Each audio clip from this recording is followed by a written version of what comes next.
terms of our preliminary, Happy New Year, everybody. Welcome to the Wednesday, January 13th, 2021 meeting of the History Commission, Fairfax County History Commission. I am aware that there are 2 members of the public who are signed in. You are more than welcome to participate, well, to watch us go through this meeting and to learn from it. However, we do not have, particularly in this virtual forum, opportunities for the public to speak. More than welcome to contact me. My email address is on our website if there's anything you wish to communicate to us. And with that, I'm going to call us to order. I am the Commission Chair, Cheryl Rapetti, and I am going to read a lovely preliminary statement that we have to make for FOIA under COVID. So to conduct this meeting wholly electronically and to effectuate both the emergency procedures authorized by FOIA and the emergency ordinance, this board needs to make certain findings and determinations for the record. It's a bit cumbersome, so I ask in advance for your patience. First, because each member of this board is participating in this meeting from a separate location, we must verify that a quorum of members is participating and that each member's voice is clear, audible, and at an appropriate volume for all of the other members. Accordingly, I am going to conduct a roll call and ask each board member participating in this meeting to state your name and the location from which you are participating. I ask that each of you pay close attention to ensure that you can hear each of your colleagues. Following this roll call, we will vote to establish that each member can hear every other member. And I'm going to do this roll call based on what I see on my screen. My apologies if I miss anybody in advance. Lynn Garvey-Hodge. Hi, Lynn Garvey-Hodge, Springfield District. Ann Stuntz. Ann Stuntz, Vienna area. Okay. Barbara Nath. Renee Reston. David Meyer. Can you hear me? Yes, that's the question. Are you here? I am present, and I'm on the sacred soil of the city of Fairfax. Okay. Esther McCullough. Esther McCullough, and I'm in Herndon, Sully District. Okay. Lynn Garvey-Hodge. Did you say? I already did you. Oh. Is this going to flip as new people come in? Good. Thank you. I should have had a list in advance. My apologies. Gretchen Bulova. Gretchen Bulova, Fairfax, Braddock District. Okay. Robert Beach. See. Robert? He's here. See I see a blank screen. I can see your name, but we are not. Robert, you have to unmute yourself.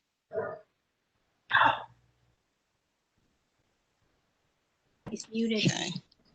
Yeah, I can see. All right. I'm going to go on. Jordan Tannenbaum. Yes, Jordan Tannenbaum. Can you hear me? Yes. Yeah. Well, okay. Fairfax. Fairfax. Yeah. State where you're coming from. And you see me. We're all going to start singing the Who songs now. Sue Schumann. Sue Kovacs, Schumann, Providence District, Mantua, right next to the great city of Fairfax. Sally Lyons. Sally Lyons, Colchester, Mount Vernon District. Tammy Marino. I'm sorry, I just totally screwed up your name, Tammy. You say it correctly. Manarino. Manarino. From Mount Vernon. All right. Phyllis Wheatley Ford. Phyllis Walker Ford, Clifton, Walker. and representing Lee District. Phyllis, I just renamed you. That's all. I've been doing that all week long. I'm sorry. Let's see. Steve Sherman. Yes, Steve Sherman, Franconia, representing Lee District. And Mary Lipsey. She's here on the phone. Mary. Yeah, Mary did call in. Mary, can you hear us? She is Mary. Here we go. Mary Lipsy. There we go. Springfield, on the phone because my computer crashed. Oh, no. Believe there's somebody. I'm on the phone. There we go. On roll call. This is, Okay. is that Beat? Is it Robert? Yes. Yeah, I'm on the phone. I'm on the phone. Okay, and where are you calling from? Fairfax, Virginia. Okay. And I'm architect at large. There you go. And Ann Barnes. Ann Barnes is here from Mount Vernon District. Can you hear me? Yes. Thank Okay. you. I'm here. Carol Herrick.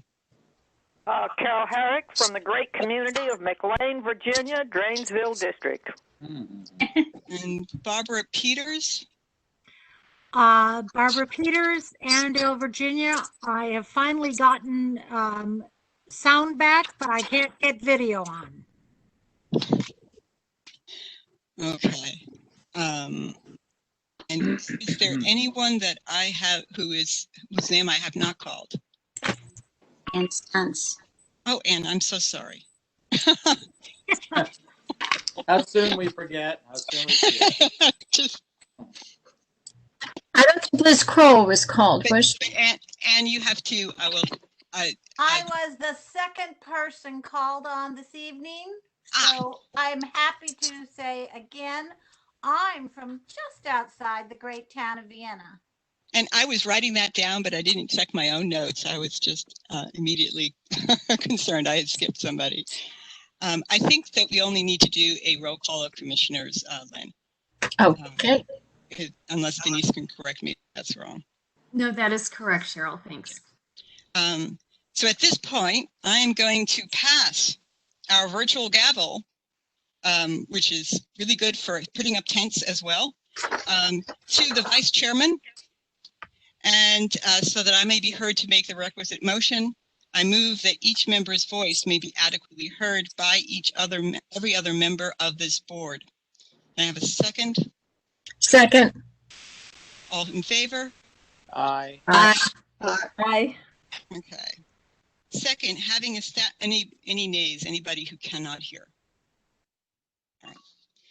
Second, having established that each member's voice may be heard by every other member, we must next establish the nature of the emergency that compels these emergency procedures, the fact that we are meeting electronically, and what type of electronic communication is being used, and how we have arranged for public access to this meeting. There is a phone number that is provided for those who have hearing impaired access. We have 7-Eleven services.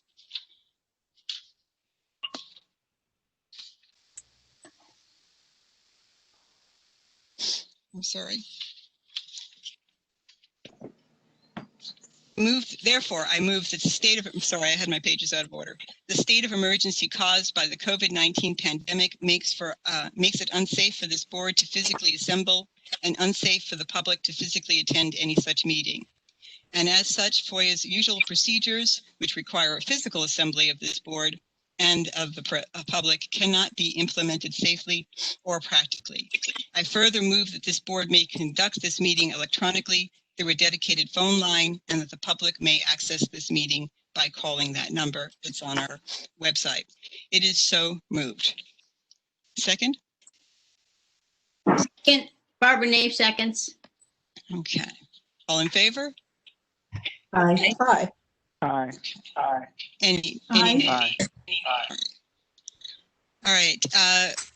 Finally, it is required that all of the matters addressed on today's agenda must either address the state of the emergency itself, or are necessary for continuity for Fairfax County government, or are statutorily required or necessary for the continued operations and discharge of this board's lawful purposes, duties, and responsibilities. It is so moved. So, can I have a second? Second. All in favor? Aye. Aye. Aye. Aye. All right, and all of those motions, when I've read, are ratified. Okay. There's the gavel back. Do I get the gavel back at this point? All right. Got it. Thank you. Okay. All right. So now we can actually move on to our agenda. We have a very packed agenda. I'll ask that everybody who has the floor tonight, please be expedient with it. I do want to wish everyone a Happy New Year. And before presentations begin, I would be remiss if I did not thank Ann and Jordan for their service as chair and vice chair to the commission. I also want to thank Steve and Barbara. Yes, indeed. Thank you. Steve and Barbara for continuing on the executive committee in their roles as secretary and treasurer. I also just want to say personally, Anne is a very particularly hard act to follow. I can't match her good humor, her grace, or her capacity to make a 3-hour meeting fun, but I will try. We'll help you. So with that, I could go on, but trying to keep to the idea of expedition being faster and or efficient tonight, I'm going to move on. We do have 2 presentations. The first being from Stephanie Langton regarding the resident curator program. Stephanie, are you with us? I am, yes. Can everyone hear me? Mm-hmm. Oh, wonderful. Well, good evening, everyone. Happy New Year. Happy New Year. Happy New Year. I'm going to try. Do I have permission to share my screen? I have a brief PowerPoint to share. So yeah, I see the little ball is on your screen, Stephanie. You can go. You should be able to. Oh, the share option is not highlighted for me. It's not on mine either. Well, no, I can see, there's a little symbol that Denise passes. Denise, are you there? Yeah, I am. And Stephanie, it's a ball and you have the ball, which makes you a presenter. Oh. I don't know what else to do except. I apologize for the delay here. Yeah, at the bottom of the screen, it says mute, which I'm able to mute and unmute. It says start video. I'm actually not able to do that. And then the share option is kind of blurred out as well. It's not an option. That's right. Stephanie, if you want to send me your PowerPoint right now, I can pull it up on my screen and I'll just advance your slides. Oh, really? Okay. I'm so sorry for the delay here. And Liz, I believe you have a presentation as well. If you want to go ahead and do that, then I'll just advance your slides as well. I already did, Denise. Great, thank you. Yeah, I can see the little ball, Denise. I don't know why that didn't work. It's weird. Either, technology.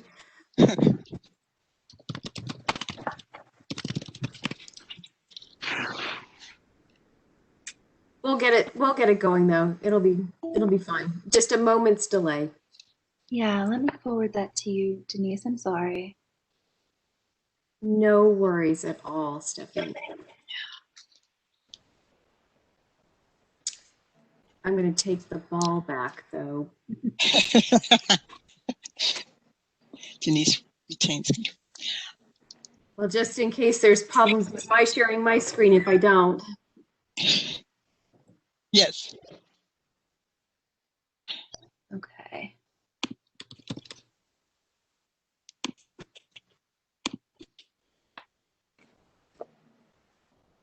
Just forwarded it, Denise. Okay. And Liz, I do have yours as well. Okay.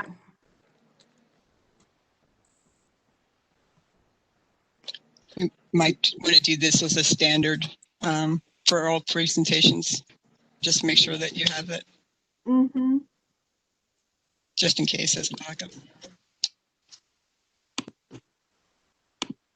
Yeah, it's funny. It's never done this before.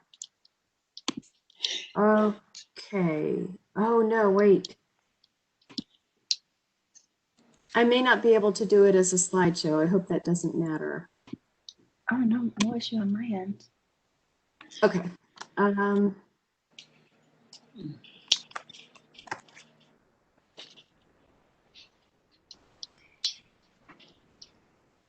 Can you all see the presentation? Yes. Thank you, Denise. Fantastic. Yeah. Let's see what happens if I do that. You see it now? Yes. Okay. Oh, that's perfect. Sorry for the delay there.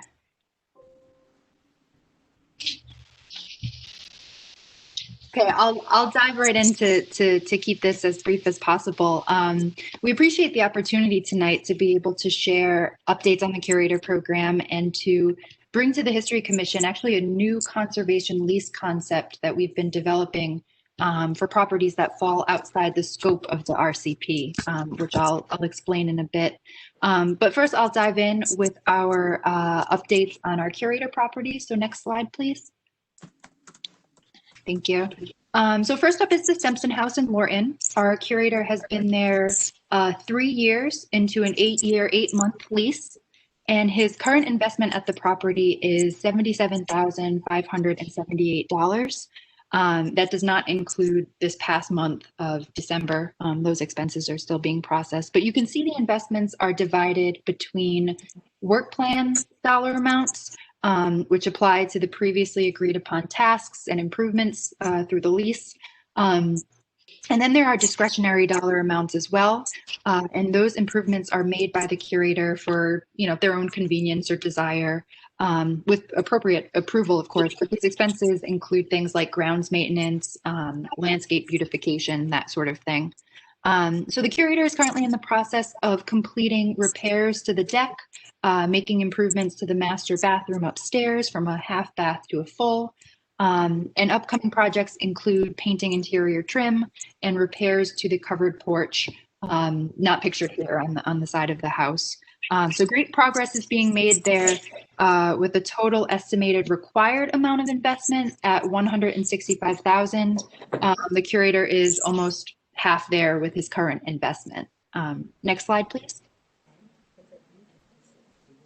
So you can see here his most recent improvements. He's uncovered and cleaned the brick path that goes to the front of the entrance of the house, which was previously overgrown. That's a discretionary improvement, of course. And on the right-hand side are his improvements to the deck. Next slide, please. So on to Turner Farmhouse in Great Falls. This curator here is just in a little over 2 years into a 20-year lease. So you can see she's made a significant investment into not only the farmhouse, but the other outbuildings that are on the leased curator property as well. Her discretionary improvements include landscape beautification, pasture for her horses, fencing for her horses. I think it's significant too to include the incredible amount of volunteer time that has been given by various local organizations, Girl Scouts, church groups, largely going to improving the milk house structure that's on the property there. It needed a new roof, sealant and painting, windows, doors. A total of $32,647 have been invested in volunteer labor. And the way we identify the kind of labor rates is using payscale.com. And we find comparable labor rates to the tasks that are being carried out. So now the special exception application for this property has been submitted and is under review by the Department of Planning and Zoning. This is for the nonprofit use of the leased RCP property for the Turner Farmhouse Foundation Retreat Center. In the meantime, while the application is going through the process, they are working on removing drywall and repairing areas of water damage in the garage structure, which, pending SC approval, will be the proposed retreat center. She's also working on painting the interior trim of the farmhouse. Slide, please. Here is a before and after of the improvements she's made to the unfinished basement of the farmhouse. She uses it now as a gathering space, hosting some events and volunteers here. Slide, please. Here is an image of the recently repaired and refinished hardwood floors in the farmhouse. Wonderful. A lot of great work is going on there, yeah. And next slide, please. Here are the improvements that were made during the big volunteer event that she had for the milk house structure. You can see on the left, it's all overgrown, missing doors and windows, needing cleaning and painting. She also connected to electricity, and she intends to use it as like a meditation space for the retreat center pending SE approval. So exciting things are happening there. Next slide, please. And on to our third and currently final curator property, the Hannah P. Clark and Yeti House in Lorton. This is actually a unique situation here because the curator is under an interim lease with the Park Authority Board due to COVID delaying the BOS public hearings for the full-term RCP lease.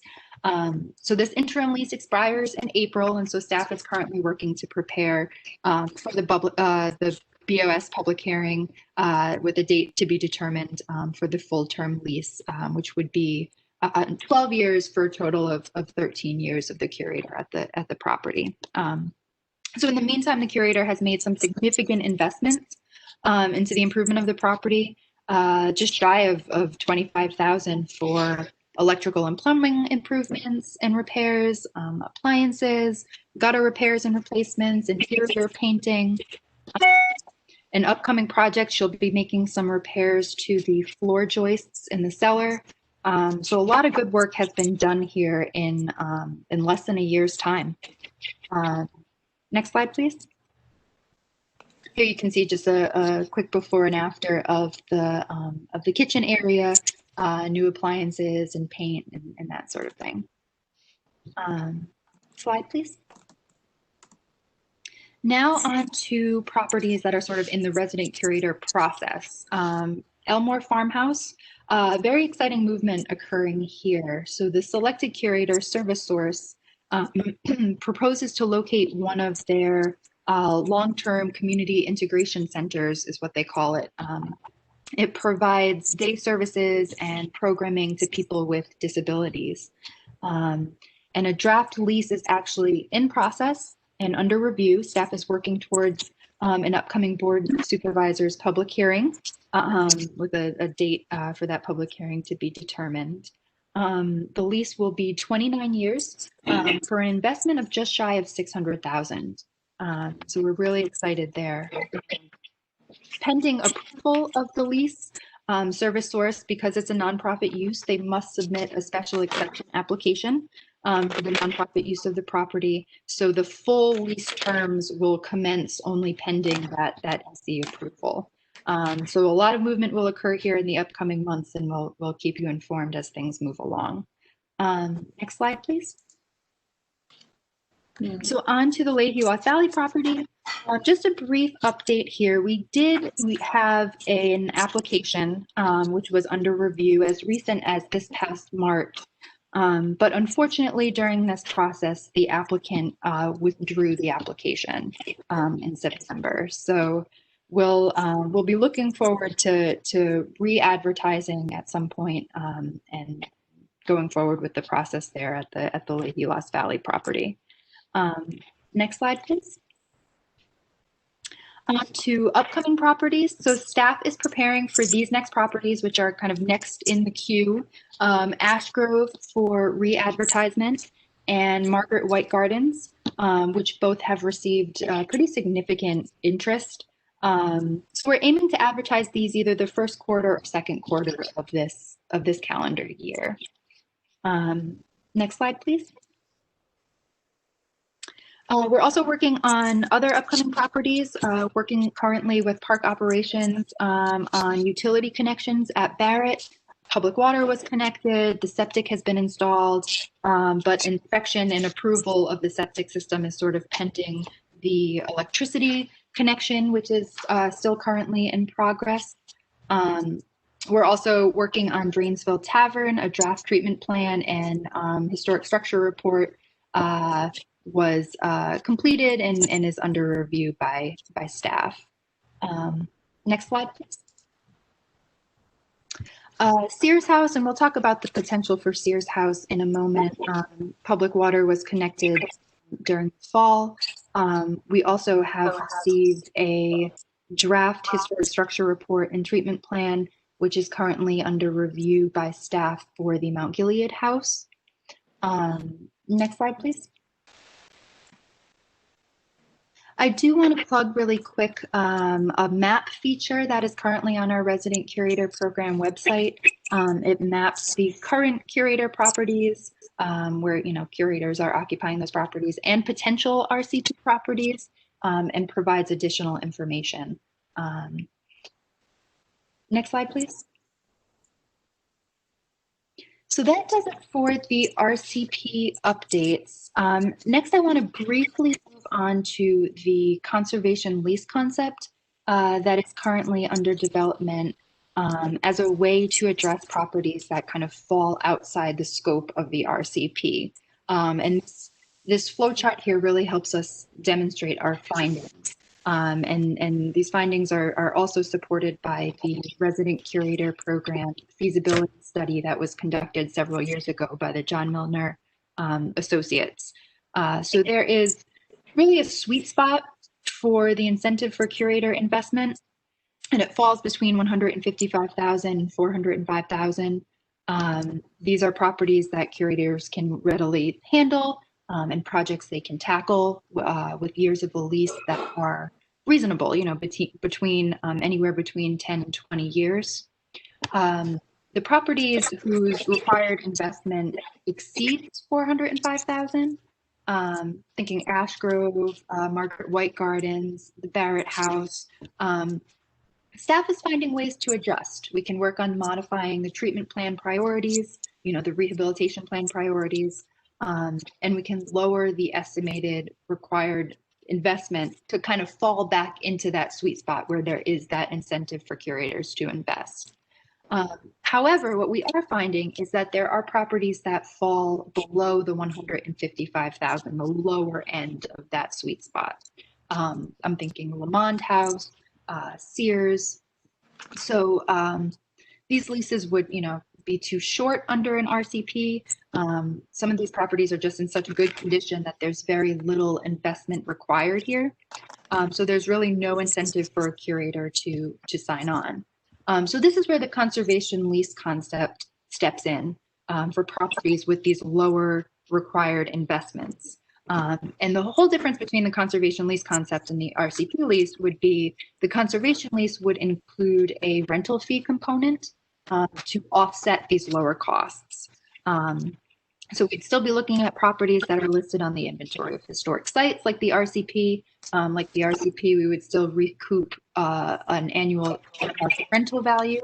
There would still be a public benefit component that would require reasonable public access.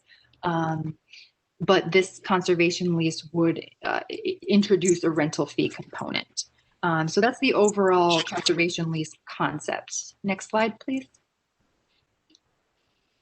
So a little more detail on the conservation lease approach. As I mentioned, the conservation lease would ensure that the Park Authority would receive a fair market rental value. It's a requirement of the Park Authority on leasing any kind of leasing arrangement. The conservation lease will use a formula to be determined that puts most of the investment towards the physical, the improvements of the physical structure, but that supplements these improvements with that reduced rental fee. The RCP, there would be maintenance requirements that are in place, annual maintenance inspections by staff. As I mentioned, the public benefit component, we would require reasonable public access, typically, annual open houses, that sort of thing. This, the conservation lease concept would address these vacant properties that would otherwise, the resident curator program would not be able to. And there are about 7 sites listed on the next slide here that we have in mind. Next slide, please. So we're considering the Sears House, Lamond, McDaniels, Stony Brook, Clark, Wakefield Chapel, and the Banks House. Next slide, please. So this slide here shows the process we have proposed. And it's almost a similar process to the RCP in terms of, we would do, instead of an application, we would do a request for interest. We would ask for financial information. There would be a review by County Department of Finance on that. We would ask for proposed work plan and timeline, experience and qualifications. And we would use a evaluation team to review and score the responses to the RFI. Next slide, please. So the biggest difference, and it's really shown on this slide, between the conservation lease and the RCP lease is whereas the RCP requires close work with the Board of Supervisors because there's sort of a two-pronged leasing process for the resident curator program. The PAB, Park Authority Board, leases to the Board of Supervisors. The Board of Supervisors subleases to the curator through the BOS public hearing. This would not have to occur for the conservation lease. So really, we're looking at a shorter time frame in that respect, and only through Park Authority Board approval. Next slide, please. So to wrap up, our next steps with the conservation lease process, we have identified Sears and possibly Lamond as possible pilot properties, and are in the process of drafting the request for interest. And we'll present the details and the materials that we're developing now to an upcoming date to be determined Park Authority Board meeting. But we do want to note that this process would be promoted, through the Public Information Office, the RCP website, FCPA, social media, and are hoping that this would be a good solution to address some of the vacant properties that we have. Next slide, please. I guess, and with that, I'd like to thank you for your time and for this opportunity tonight. And I'll ask if there are any questions. Stephanie, you always provide beautiful, beautiful PowerPoints for us. Thank you. Oh, thank you, Lynn. Appreciate that. Sure. I still love Leahy. I still love Leahy, Lost Valley. I do too. If I needed a house, I'd live in that one. I have a question for Stephanie. Sure. Is the Sears house the one that Ted lives in, and what's happening? No, that's Mount Gilead. Correct. Yeah, that's the Mount Gilead house, not the Sears house. Of course. And that's who's in the Sears house now? No one. It's unoccupied. And has anybody ever in recent memory? No. So this is a really good next step. It's very exciting to figure out a way to solve this issue. An exciting concept because there are, like the Sears house, some of those properties that just fall outside the scope, and otherwise they would remain vacant. Do you have any plans for the Minnick house in Lorton? No, not that I'm aware of. Okay, because it's just sitting there and it's a lovely house.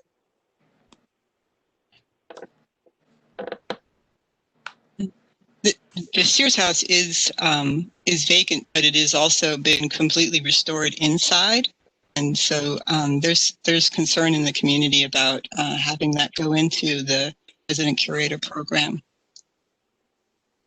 But that's just a comment. Is that kind of a question of access and what the interior was restored as well as the exterior by the Park Authority, and in fact by Michael Ryerson, who it was his last project.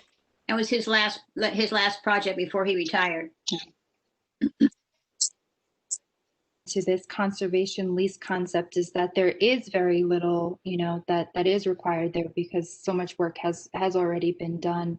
And of course, just like the curator program with this conservation lease idea, all of the work would be done in accordance with the Secretary of the Interior standards for the treatment of historic properties. And so that would be a requirement for the work that's carried out there.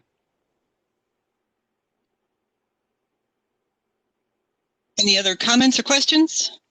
Yes, this is Bob Beach. Stephanie, thank you very much. I think when we talk a lot about these every month, people kind of understand, but the PowerPoint presentation really socked it home. So great job. Really do appreciate it. Thank you. Thank you, Bob. Appreciate that. Thank you. Yes, Stephanie, thank you. Thank you very much. It was a very nice presentation. Thank you. Oh, my pleasure. Thank you. Thank you for the opportunity. All right.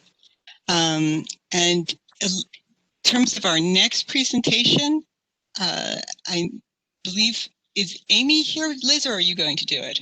I'm actually going to do it.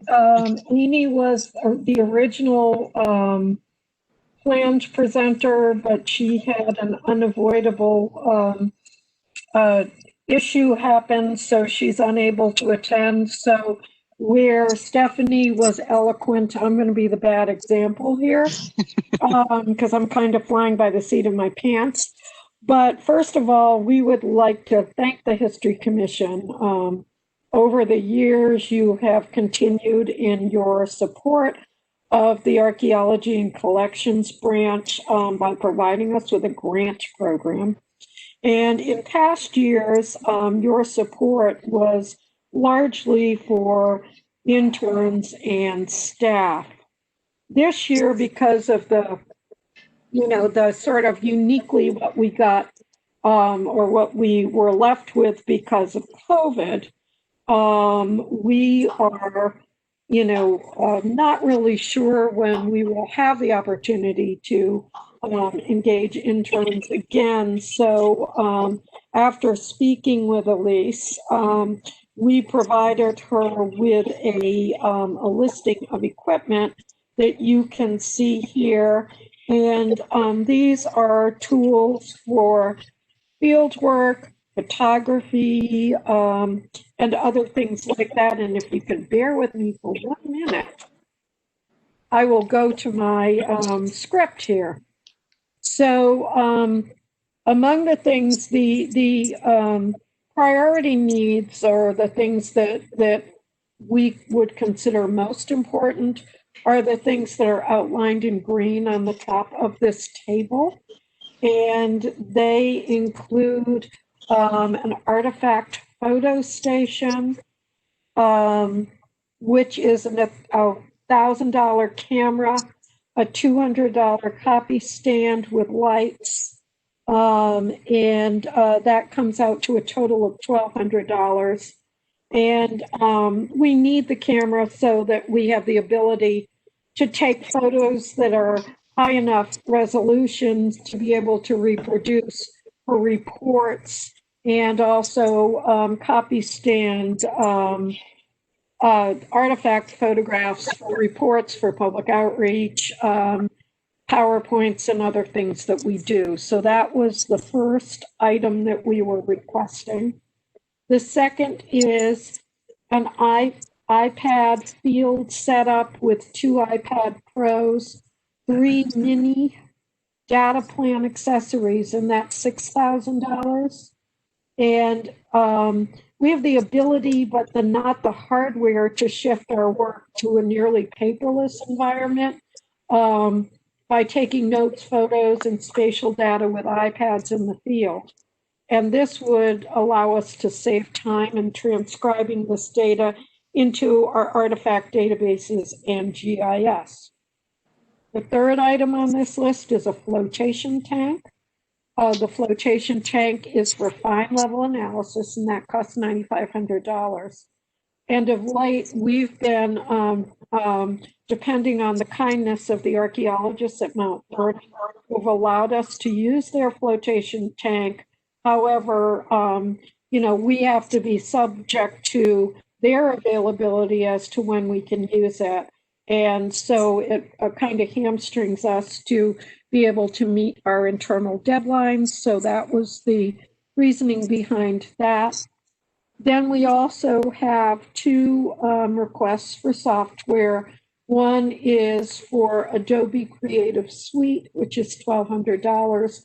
And Adobe Creative Suite allows us to create graphics for reporting, websites, exhibits, public outreach, and we currently have no graphic design software. The other item that we were requesting is called Tableau Data Analysis. That's $850. And what Amy had written here is you may have seen Tableau as the basis for our health department's COVID dashboard. Tableau takes large amounts of data and makes it visually easy to understand and share, whether it's COVID cases by zip code or how many pearlware plates are on an archaeological site. So the total for our priority one request would be $18,750. Our priority two needs, which we put in there, just in case, were iPad complete kit, 5 iPad minis and data plans in cases. And this would allow us to outfit our whole team with iPads. And the second item was software called AgriSoft photogrammetry software. And photogrammetry allows us to imagine the world in 3D. It takes data from photographs and videos to create 2-scale models of architectural or archaeological features. It would allow us to create scale models of entire archaeological sites rather than hand drawing 2D maps. It can be used with a regular camera or even a drone, and it can also be used in a way to understand how sites and buildings have changed over time. And so for those priority two requests, that was $8,500. So if that was funded in its entirety, it would be $27,250. So that is what we have put together. Again, we are grateful for everything and all the support, financial and otherwise, just, your support in general. And we appreciate anything that you can provide. And thank you very much. Okay, thank you so much. Any questions for Liz with regard to this? I'm sure Elise will also be talking about it either tonight or subsequently. Okay, hearing none, we can continue on. Thank you again, Liz, for your presentation and list of interesting needs. Our next step is to have someone, are the minutes. I need a motion to approve and to pay the clerk. I move to accept the minutes. I second it and pay the clerk. Yes. Okay, so that motion to accept the minutes and pay the clerk has been moved and seconded. Any discussion? All in favor? Aye. Aye. Aye. Any opposed or abstentions? Okay, so that motion passes. Barbara, do you have your treasurer's report? Barbara Peters?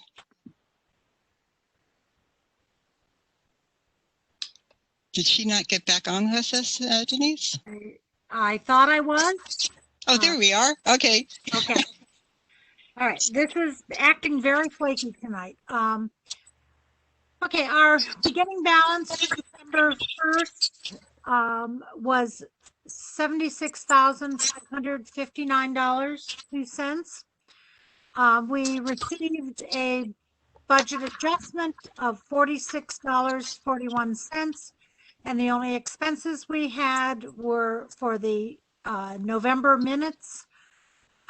So we paid Winifred the $515 and the FICA and Medicare for $39.40. So our ending balance is $76,046.08. The conference account I don't have a current balance. There were some complications on Lynn's reimbursement, and so that has taken a little more time than expected. So hopefully I will have a new balance for you on the Park Authority account by next month. Okay. All right. Thank you so much. Appreciate that. All right. Moving on. Unfinished business. Anne and Barbara sort of put the cherry on top for us and with regard to Confederate Names Committee, your final report. So, first of all, hi everybody. We are now calling this whole effort, this report is the Confederate Names Inventory, and there is no CNC anymore. Right, Barbara? Right. So, so that's, just want to be perfectly clear. Anyway, some of you, a handful of you, I think, were able to watch or listen to the presentation on December 8th. It was very nail biting. We remember the numbers had started going up, and the board of supervisors decided to meet electronically like the week before. So Barbara and I said, well, we're not going to go to that conference room and sit next to Denise. And so we did it from our home. And so we were just there with our voices, which is very disconcerting, you know, and you're watching it on the TV or the your computer, and it's out of sync. The whole thing was different, but luckily we were terribly well prepared. I think a lot of you saw the PowerPoint that we put together. It was so cool to get this whole 500 pages down to a really short narrative. So we went to, this was the Land Use Policy Committee. It wasn't the Board of Supervisors, but it was all the same people. We were third and last on the agenda, and the three of us took Barbara and Denise took turns walking through the PowerPoint. So I gave the background. I thanked our wonderful staff, especially Denise and Liz and Chris, and then detailed went in. It felt excruciating detail, but it wasn't very long, about what we were asked to do, listing what the board matter asked, listing the, what's that thing, what do we call it, refining the scope with that meeting we had. And then I got to describe the methodology, and honestly, describing the methodology sounds so much more straightforward than it felt at the time. But it was very good methodology. And then I got to give the findings, which is the icing on the cake. I think it's so interesting. It's very gripping to actually see those numbers. And then I handed it over to Barbara, who talked about the recommendations and the 2021 initiative. And then Denise got to talk about what some of the local jurisdictions have done, and talk about Fairfax and talk about Alexandria. And they were all over her. You know, once Barbara and I made our presentation, they were like, oh, great. Okay. And in fact, later, the word incredible was used a lot. They were really, really complimentary, but they moved on. They shifted right away and moved on to what they're going to do next with this information. We were kind of prepared. We were bracing ourselves to, weren't we, Barbara, to take questions, to be grilled. Oh, what? You only found this? But they were like, great, thank you. And now let's beat up Denise and staff and try to figure out where we're heading with this and who's going to do it. It was really interesting. It was a good day, and we were really glad when it was over. And I'm going to hand it over to you, the madam of the hour, the queen of the committee, Barbara Naif. Well, thank you. But I want to say that the PowerPoint, this was Anne's idea, and she put it together. And then Denise and I looked at it, but I compliment her. So I just wanted to offer, excuse me, I'm trying to get my phone not to ring. There. I wanted to offer a few final comments because in the sense of what our commission work product was. And I will echo Ann, the supervisor's unanimous positive response confirmed our sense, I think, that we had, with significant help from staff, we had prepared, completed, and presented an accurate accounting of Fairfax County history during the Civil War that confirmed that the area was a crossroads of that war. That was, as you all know, that was the theme we wanted to stress. I know one of the supervisors referenced confederation, and he invented the work. No, what we pointed out was that we told the full story. And so the information provided the context for the Confederate names inventory that we were tasked to create. Our Mammoth report does not include any opinion. It's a history report. And the 2 History Commission recommendations, as you all know, address first the process for any actions that the Board of Supervisors choose to take, and also the means for preserving all the research that was completed and creating the inventory. So the work is finished. It's finished on December 8th. And I reiterate this fact because some commissioners I know are being pressed to offer comment and opinion on the History Commission's next actions. Well, we're going to have a very busy year, but it does not deal with the Confederate names inventory. It is a completed product. So I thank everybody for all the work. It was a privilege, I think, for me to be have a small part in this moment of cultural change, and I think the commission should feel very proud of itself. So that is my final statement as the member of the committee that has now been put to rest of the Confederate Names Committee. Thank you all. Bravo! Bravo, indeed. Oh. The steering committee did an amazing job, and I know you spent many hours and still did all sorts of questions and comments and revisions at great length, and so thank you for all of the work that you guys put into that. Are there any questions or comments any other commissioners wish to make? I would just say from watching it, it looked like it just went smoothly. We could not tell that you were under stress or in different locations. It went very, very well. Well, I think first of all, the size of it, sort of 539 pages, sort of that shocked them. And they really did more than one. They used the word incredible. And that was very nice to hear. And there was no opposition. They were appreciative and moved on quickly. And the things they picked out, of course, were Lee Highway and Lee Jackson Highway, which came up. So anyway, it was quite an interesting experience, and we were all very glad when it was over. Thank you, Tammy. Okay, I'm going to move us along just to keep us on track here. Section 106 Telecom Policy Review. Mr. Jordan, I'm sorry. I teach kids a lot. We go by first names with that. I'm Miss Cheryl. Anyway, Jordan. You have to take yourself off mute.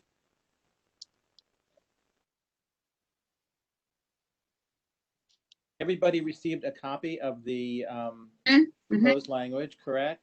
Yes. Okay.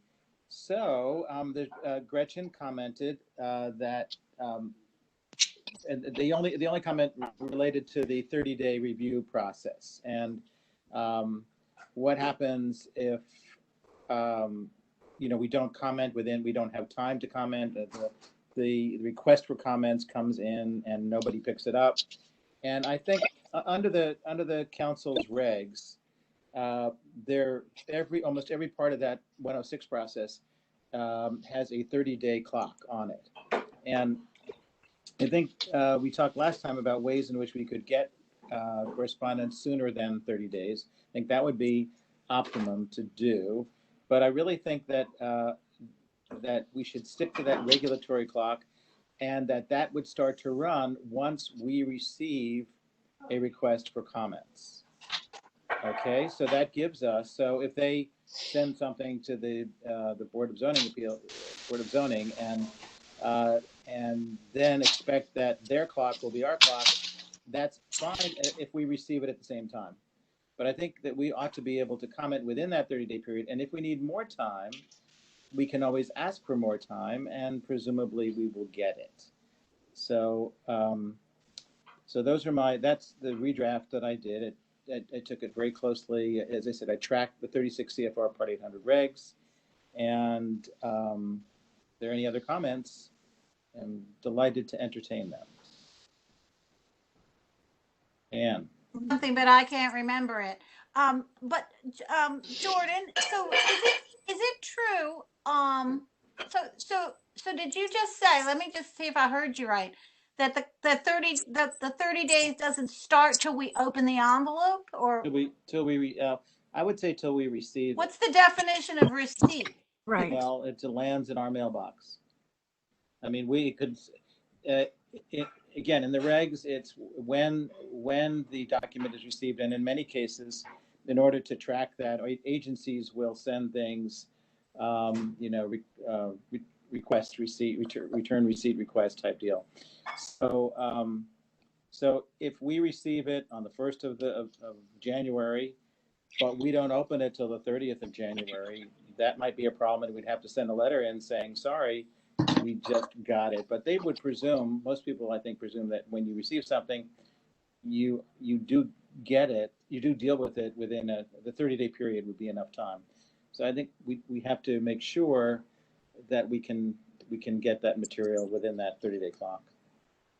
My reaction when I read the information was, I mean, I just felt overwhelmed by the amount of letter writing and to whom and when and for what, along with this 30-day issue. I don't know if anybody else, reacted that way, but I mean, that was, hopefully there aren't any in my district, but I'm betting there will be. And,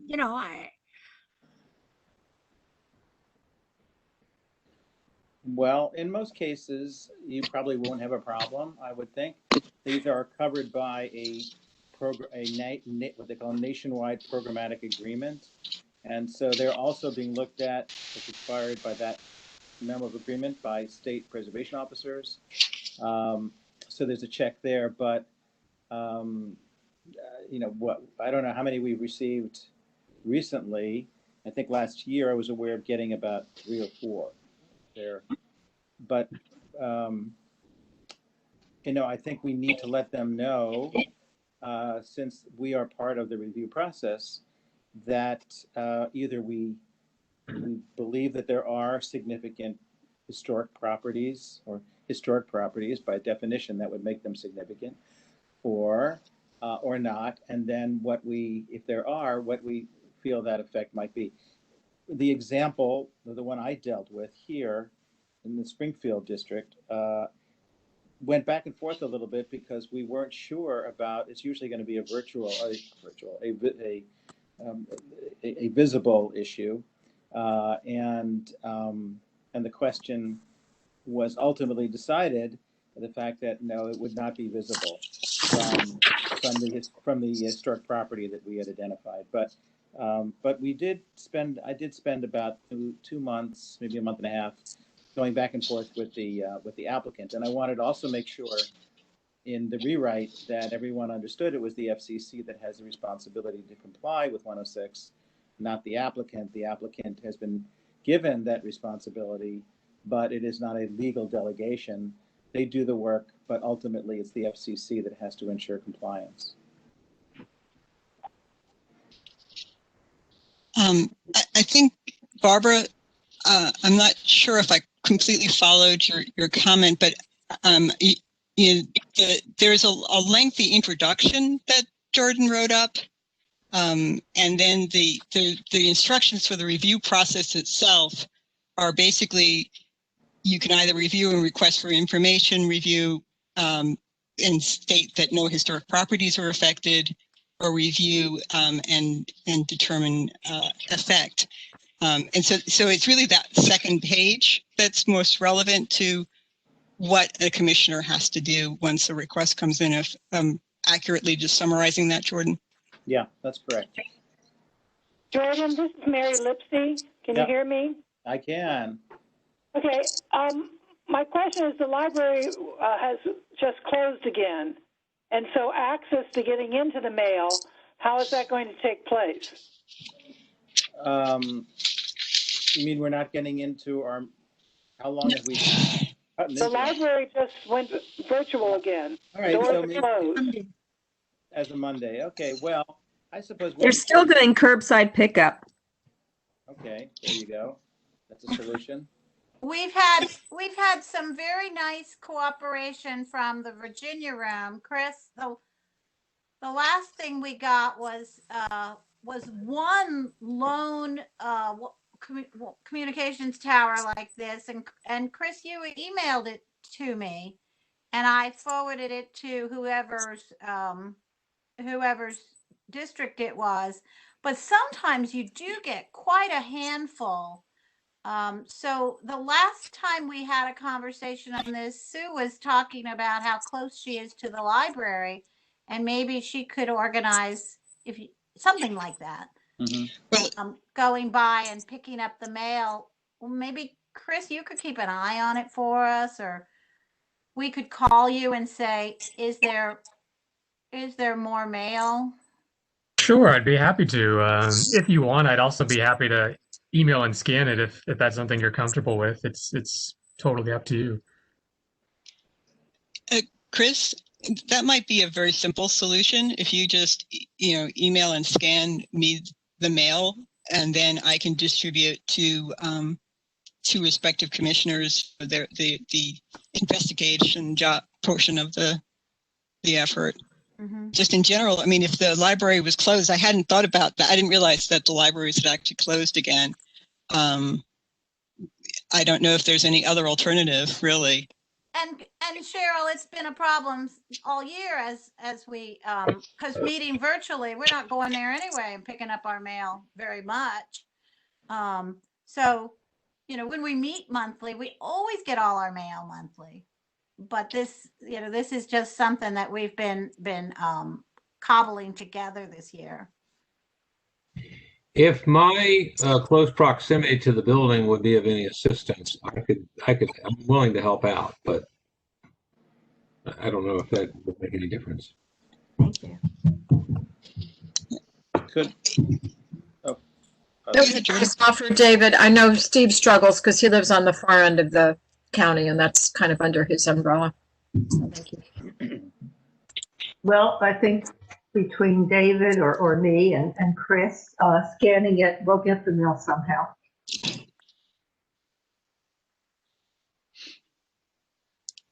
Great. Other questions, comments?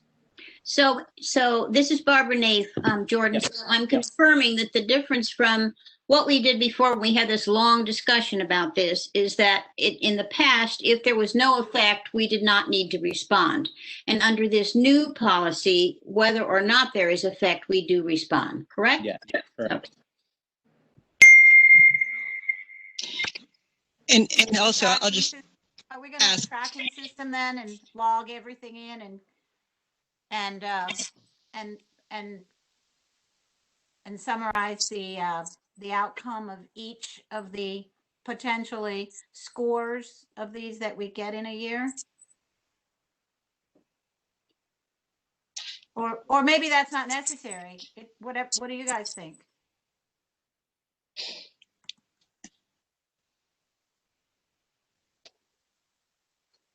Too difficult, and the copies of the letters that go back, most of them probably will be equivalent of no historic properties or no historic properties affected, essentially no effect. Yeah. That's going to be hard to get used to because we now look at them and go, yeah, toss them in the bin. Toss them in the bin. Yeah, right. Well, you never know. I mean, there could. Yeah. So I mean, there could be a visual issue. There could be other direct effect issues. So. Sure.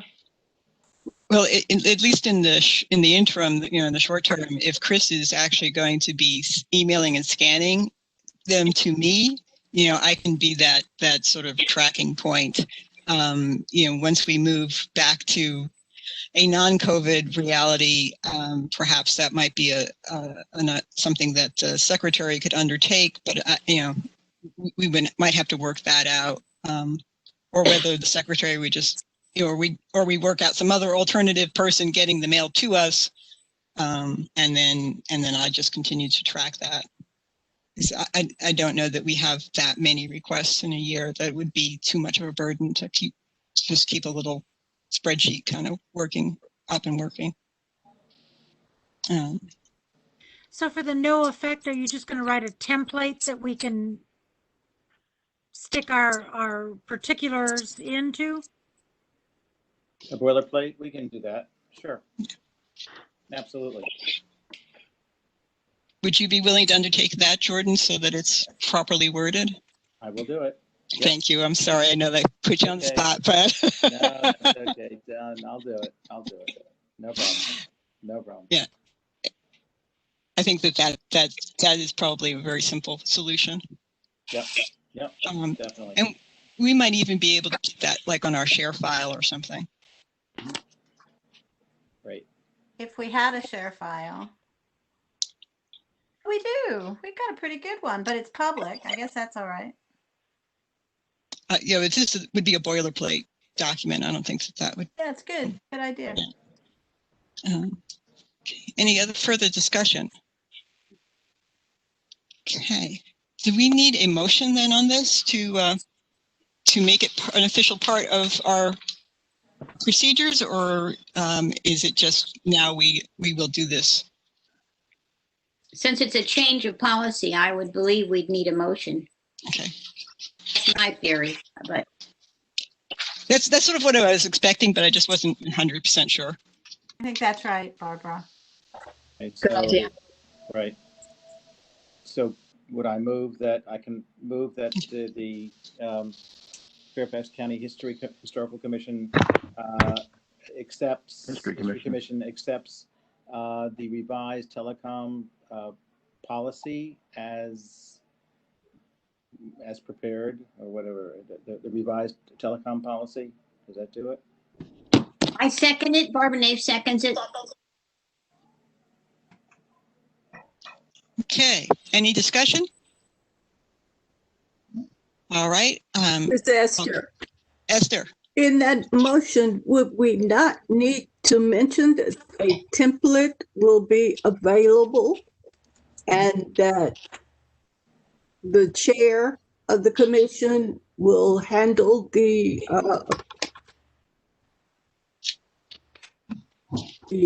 results, will keep track of the results? I don't think. Yeah, I don't know that those have to be formal parts of our policy. Those are just sort of administrative details for making sure the policy gets carried out. Even the template? Yes. Yeah, Okay. I think that's implementation. Right. Yeah. Okay. I mean, because you arguably you would not have to follow the boilerplate. You could write your own letter. That's just a convenience for commissioners. Dare go out on my own. Whatever Jordan says. Great. Madam Chair, can I just catch, it's not on the agenda because there have been some breaking news, as they say on CNN, every time they go on the air. But in regard to the legislation dealing with the Rosenwald schools, Julius Rosenwald School Initiative, as of today, Jordan, can you just hold that for 1 second? Because we do have a motion on the floor, and we haven't conducted that vote, and I think we'd want to get that done first. Okay. I call the question. We got to go. Okay, there we go. So, all in favor? Aye. Aye. Aye. Any nays or abstentions? Okay, motion passes. All right, now I'm sorry for interrupting you, Jordan. No, I apologize. So anyway, you recall that we supported the legislation to establish a special resource study to study whether or not there could be, to direct the Park Service to establish a National Historical Park honoring Julius Rosenwald and the Rosenwald schools. That went through the House and it passed in the Senate about 3 weeks ago. But the nail biter was that it's been sitting on the president's desk for 3 weeks. And if he didn't sign it by Wednesday, then we'd have to start all over again. Oh, no. He signed it today. Oh, Thank God. Yeah. oh, wow. Yeah. So He didn't have anything else to do. Yeah, nothing else to do. Great. Good, So good, thanks again to the commission for supporting that. That was all of the groups that supported this was very important. And once they do the special resource study, then there will be a recommendation made as to whether or not it will qualify as, it should be established as a National Historical Park. And thanks also, Dave's on the line, to the city of Fairfax. The city of Fairfax also supported this. And that they may have been the only municipality that did. Wow. So Dave, thank you very much, David, for pushing that through the city of Fairfax and for making sure that they would approve that. Well, you are very welcome. To those who are on the commission, there was a Rosenwald school in the city. Unfortunately, it doesn't exist anymore. But there is a historical marker on School Street in the city that tells the story. But we wanted to affirm that, especially in the last 6-month period where there's been a broader discussion about social equity, and I thought that the timing was couldn't have been better. Yeah. But thank you, Jordan, for recognizing what we did. All right, thank you. That is lovely news, and we hope to see that park formed. Right, I'll keep you posted. I'll keep the commission posted. Good, great, thank you. All right, moving on to new business. Tammy, with regard to River Farm, you can update us and bring.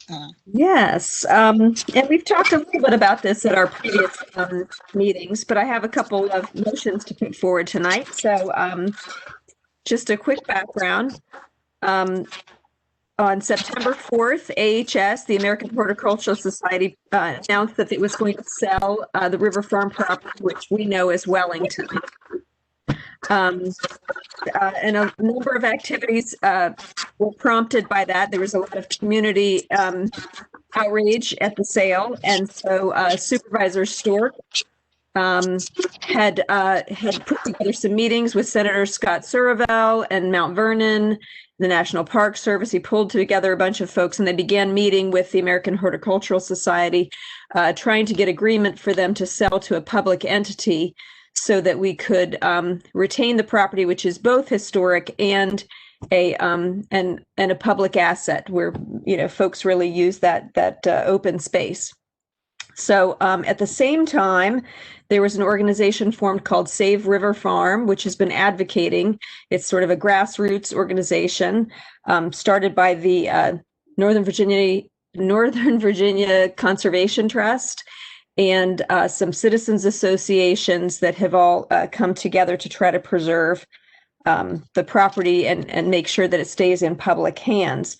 There have also been a variety of letters that have been sent by different individuals and organizations supporting that same goal. I know that Governor Northam has weighed in. And then most recently, I think there was a letter that went out on Monday. Senator Adam Eben and Delegate Paul Kryzak both are seeking state funding for preservation of River Farm. And then also the Attorney General of Virginia and the Attorney General of DC have written to the American Horticultural Society to try to get documentation of the gift that was given to them back in the 1970s that enabled them to purchase the property, and they want to look at the parameters of that. So there's been a lot of activity around this. I didn't mention that the Board of Supervisors also we're exploring the idea of a historic overlay district for the property, and they are now moving forward on that. It's been fast tracked, so we should be looking at public meetings. I think they've estimated at the end of February that those are going to be happening. In the meantime, the Northern Virginia Conservation Trust has partnered with Nova Parks, and they have put forward a proposal to purchase the property. They put that in on January 4th. And so hopefully the American Horticultural Society will be considering that with any other offers they get. We don't know whether they have received any additional offers. They have, it appears, extended their deadline. Initially, they put out that January 4th was their deadline, and they did a press release on Monday that said, no, that was the beginning of when we're accepting proposals. So I guess they're going to stretch that out a little bit longer. So the two motions, well, I'll say the first motion that I'd like to put forward is that we become a partner in this Save River Farm organization. As I mentioned, it's a grassroots organization, and some of the folks who are already partners on it, there are individual partners and group partners. Supervisor Stork is a partner, as well as Chairman McKay. I was going to say Paul Kryzak and Adam Eben are partners. In terms of the group partners, you've got garden clubs from the area. You've got the Potomac Riverkeeper Network. Visit Fairfax is a partner. Preservation Virginia is a partner. There's some civic associations. And then I looked into what does it mean to be a partner? You know, could the Fairfax County History Commission be a partner in this organization? Would we be comfortable doing that? And there's really three things that they told me that define what a partner is. The first one is having your name posted on the website as their partner. The second is having your name utilized in letters that go to AHS, and they would provide you drafts ahead of time to make sure that you're okay with the language that's in these letters. And then also to have your name used in promotional materials for fundraising, because of course this is going to take a lot of money to purchase this property. So, and they would provide drafts of those ahead of time as well. So those are the three aspects of becoming a partner. You know, sort of given the folks who are already signed on to be partners, I feel like this is a pretty safe place to be. It's not it's not an out there, an outlier. We've got very good company if we do sign on to be partners. So I suppose that's my first motion is that we become partners in the Save River Farm organization. Second.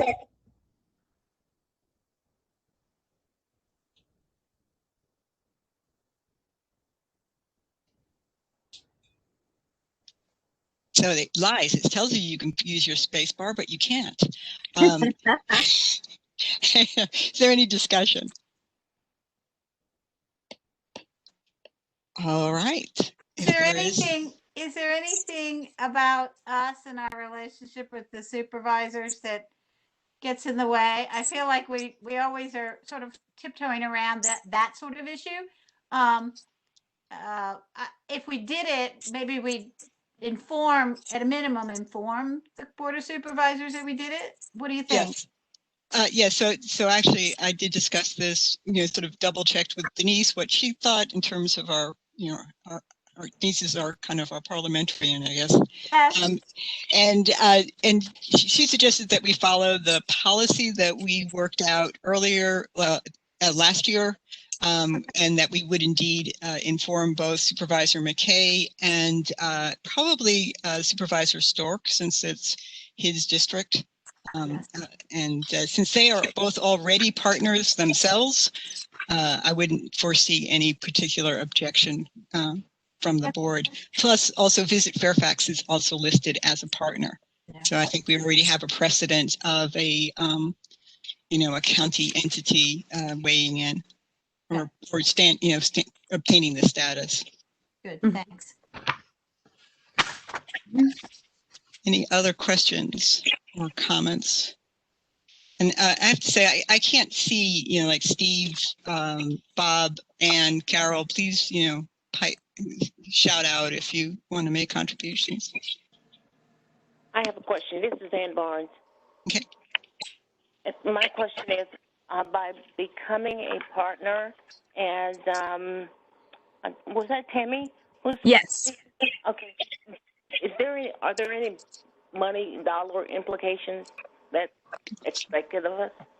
That's a good question. It's one of the first things I ask them, and there's absolutely no requirement or expectations that you would donate funds. Okay, thank you. Sure, it's a great question. Yeah. Yes, thank you. This is Bob Beach. I think it's a good idea for us to do this. Yes. Okay. I also think we could make a decision later on if we want to make a donation, be it annual or sporadically. Mm-hmm. Yeah, that's definitely worth talking about, at some point. Mm-hmm. Yeah, and I think, it's important to note that this is one of the first properties that they put on our historic inventory when it was created. It's been there from the beginning. Okay. Any other further comments or points to discuss? All right, so let's proceed to a vote. If there's no objections. In favor of the motion? Partner. Sorry, I'm getting an echo.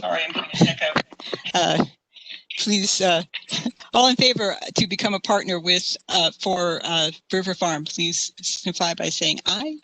Aye. Any nays or abstentions? Motion carries then. All right. Echo, did we vote twice? I know. Yes. I think I wound up saying it about 3 times. Sorry about that. I want to read We could vote again. Do it all over again. So my second motion refers to a draft letter that I had circulated that is addressed to the American Horticultural Society, and basically the crux of the letter. I hope you all have had a chance to look over it. The crux of the letter is that we're asking them to sell the property at a fair price to a public organization, so that we can retain the historical and archaeological preservation of this property and keep it open to the public. So I hope you guys have had a chance to take a look at it.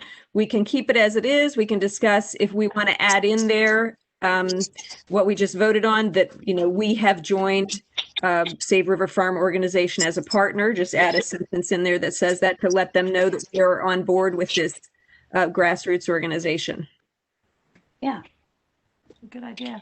So, I guess I have to formally make the motion.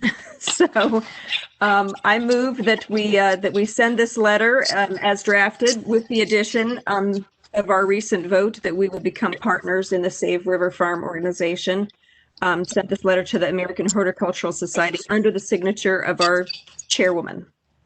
Barbara Nape, seconds if I'm not muted. You're not. You're good. Okay. Yeah. Any further discussion? Questions, comments? It's great. Looks good. Yep. All right. All right, we're very agreeable on this issue. Let's proceed to a vote. All in favor, say aye. Aye. Any nays or abstentions?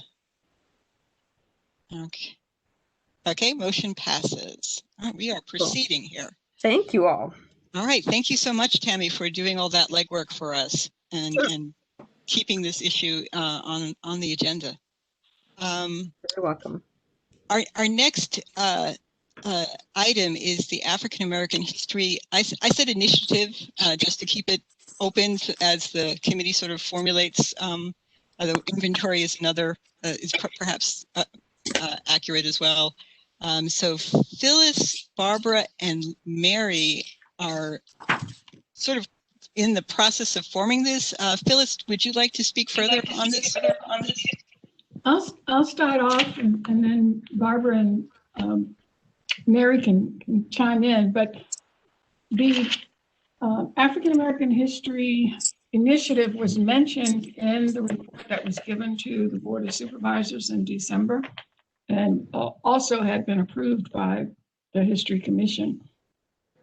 And so just to give a little bit about what that is, it's to develop a research inventory by magisterial district, identifying publications, documents, records, and miscellaneous materials that provide access into the histories of African American communities throughout historical Fairfax County. So we haven't, the three of us have been talking, but we don't have a committee. And Barbara, I'll pass it over to you to. Well, this idea, this is, there's an echo. You hear it? Okay, I'll try again.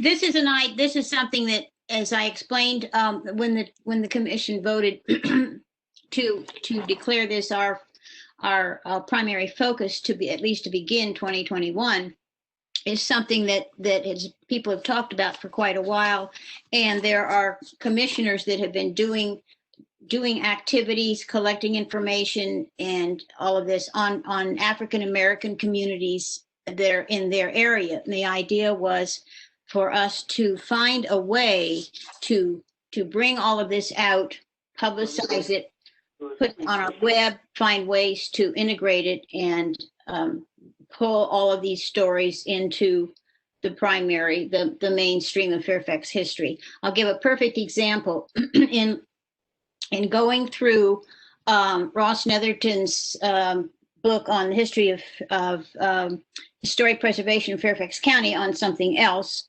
in flipping pages, I saw reference to something called a video called Pride of Place, 1966, it's Gum Springs. I knew nothing about it. So I finished the project, and then I texted Denise and said, Denise, by the way, I found this, and I know that you're working on, Gum Springs for the survey and the nomination.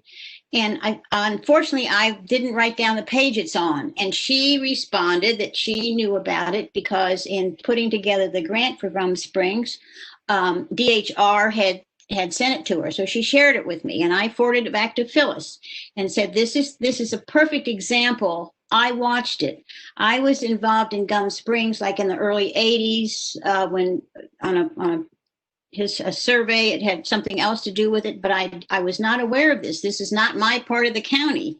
And so it was, to me, a perfect example of the kinds of things that we would like to bring forth so that everybody is aware of it. And I hope I mentioned it to Cheryl. It's at 26 minutes. It's too long to show while we're all this way, but if we ever get back in the same room, we could watch it. But that's an example. So we need a committee. There's several of us that are willing to participate, and the first steps are to put together a list of the kinds of things that we want to do, and also what's already been done. I know that Cheryl may mention what the Park Authority, or Liz, what the Park Authority is attempting to do, and has asked if they could, if we'd be interested in working with them. My point has been always that we can be the hub of the wheel, but that we want to work in parallel. There's so many groups, with the Confederate names inventory, we were trying to get the community to come and help us. In this instance, we have so many people that are genuinely interested in it that our challenge, I think, will be to stay organized and keep the parallel tracks moving. So we do need a committee, and we need people that are willing to chair it. I'm happy to work. I am finished my chairmanship part. So Mary, if you can hear us, can you comment? And talk about, and you and Phyllis talk about the interviews the oral history that you're already started. Yeah, am I on? Can you hear me? Mm-hmm. Yes. Okay. And my involvement, I've already done interviews in the past with the Providence District of Friends of Dennis Howard, who was involved with the Ilda Cemetery on 236 in Annandale. And so I'm really excited to share the story of African Americans. And Phyllis and I are working with West Springfield High School students that will be doing hopefully 10 interviews of African Americans as part of their internship, and they will transcribe them and go through the process of editing, etc. But also they will then add historical research and photographs to these transcripts, and the person who is interviewed will get a copy, but also the Virginia Room will get a copy. And we're hoping that this will be an ongoing thing, that each semester there will be students who will be involved in this, and we could get maybe 10 each semester. We're figuring it'll take them about 6 to 7 hours per person, and Phyllis and I are planning on doing a little training session with them, and they have to do 80 hours of service for their internship. So we're really excited about that. And yes, I'm excited about participating with this committee. Could I propose, these two commissioners know I hope to do this, and ask if the commission would appoint, or however you want to do it, as co-chairs Mary and Phyllis. And there, I think, are a group of us that want to also be involved. I'm not sure how you want to go about that, but that would be my suggestion. You want to make a motion? Well, you can make a motion, or if you feel so. All right. I move that the commission agree to having Phyllis Walker Ford and Mary Lipsey as co-chairs of the new African American History Initiative. Second. Okay, and just Phyllis, that is, and Phyllis and Mary, are you amenable to that? Let's start there. This is Phyllis, yes. Okay, just confirming that. All right, any, so that's, motion is on the floor, been seconded. And any discussion? I just want to say I'd like to help support you all in this endeavor, since Clifton's heritage and initial days as part of its settling was really an African American. So anything I can do to support you all and give the local teenagers something to do would be fantastic. Good. I think So we'll would probably I. need the support of all the commissioners in terms of coordinating something to make sure that we have information coming in and being inventoried. You know, I think David wants to speak. Oh, sure. The Germantown Cemetery in the city of Fairfax in Camp Washington was founded in 1870 after the Civil War as an African-American burial ground. And I had worked with Dennis Howard prior to his death in 2018 regarding that. The city of Fairfax now is maintaining that cemetery property. Dennis and I actually met 50 years ago this fall when I started college. He and I went to school together, undergraduate. And so the city of Fairfax has a keen interest in a commitment to that particular historic cemetery. And the week before Christmas, we had a ceremony at the cemetery with representatives from various families of people who are interred there. So I am willing to lend whatever support I can for this effort as well. Great. Thank you. Yeah, and I'd like to weigh in as well.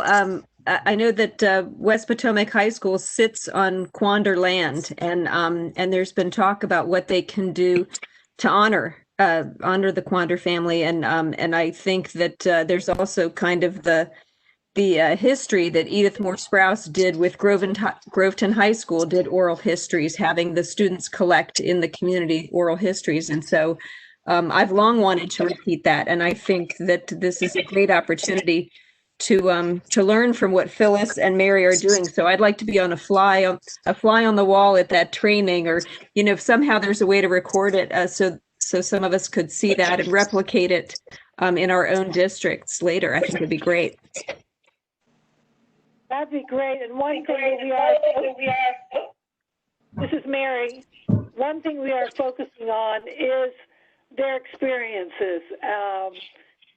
So that the community and the students actually understand what it was like. Particularly, I'm thinking of Ron Marshall, who's connected with his daughters in near Fairfax Hospital, how he was walking to school and kids would throw stones at them as they were trying to get to the Maryfield one-room schoolhouse. So this is something that, we need to let everyone know and let our students who are learning about this understand what it was like for them.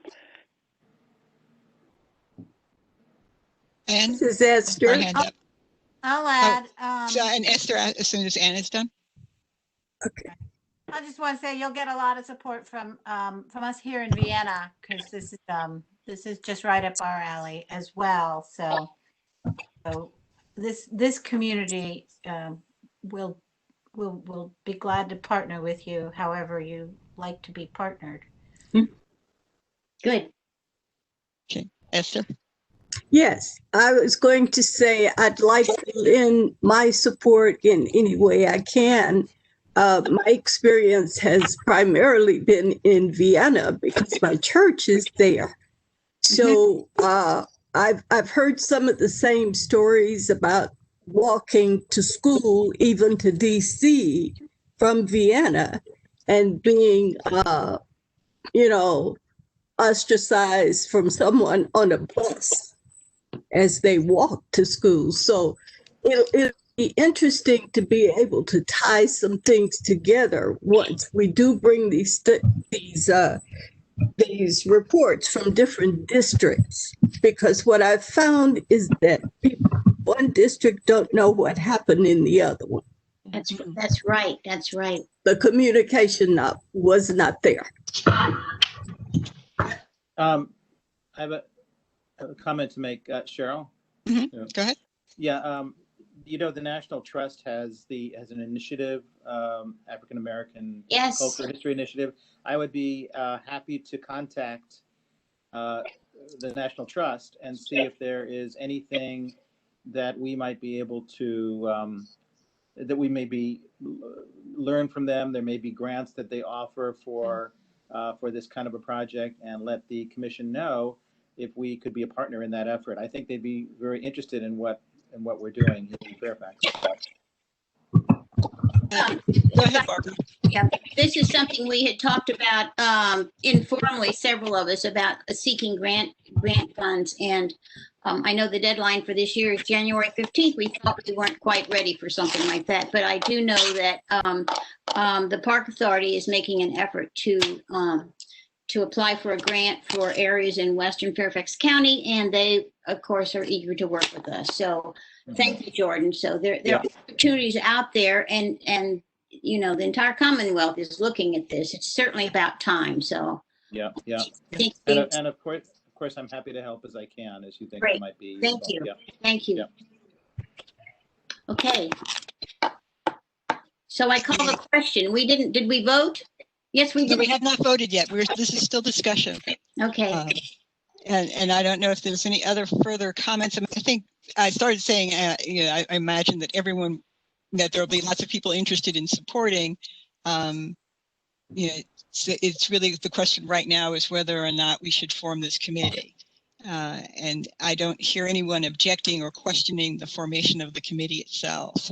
So I think you're right, Barbara. Let's call the question. Thank you.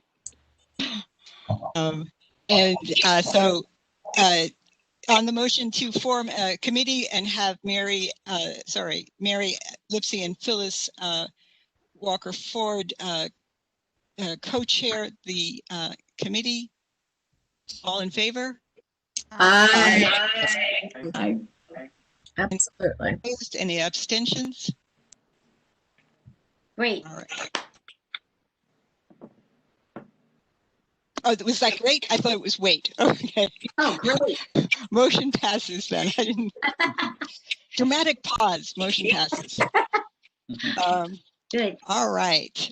So that's great. That is really awesome. I think this will sort of be a steering committee, and right.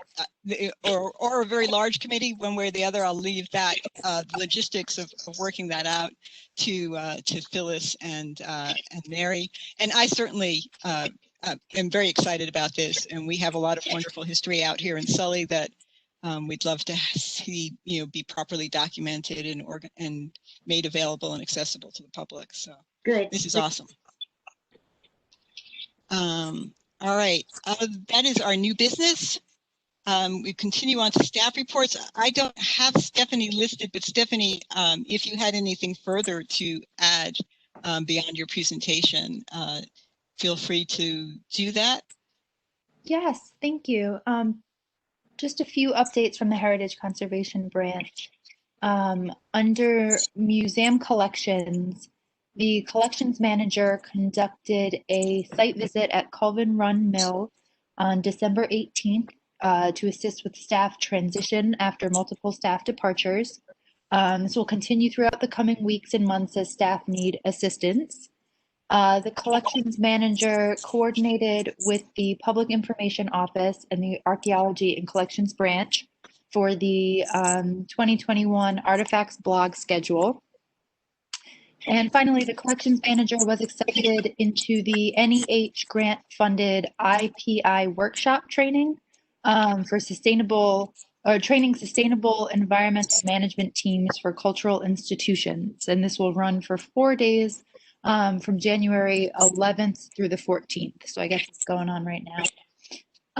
Under operations and maintenance projects, the draft historic structure report and treatment plan for Mount Gilead, as I had mentioned earlier, is under review by staff. And then finally, for the Historic Sites Volunteer Corps updates, a landscape cleanup event was held on December 12th at the Orlando and Margaret Banks house with 39 participants. So it was a great turnout. And then a landscape cleanup event was held also on December 18th at the Hunter House with 9 participants. And with that, I will leave just the brief RCP updates for the RCP committee report. Okay. Thank you. Thank you, Stephanie. And I'm sorry, Liz, I didn't mean to skip you either. I just didn't want to think. No, that's fine. I just have a really few quick things to say. As I mentioned in the last History Commission meeting, Chris Sperling, our HRS3 archaeologist, resigned to take a position in Calvert County, Maryland. His last day was December 18th. We were given permission to hire his position, and the advertisement for that went out on January 2nd and closes this Friday, January 15th.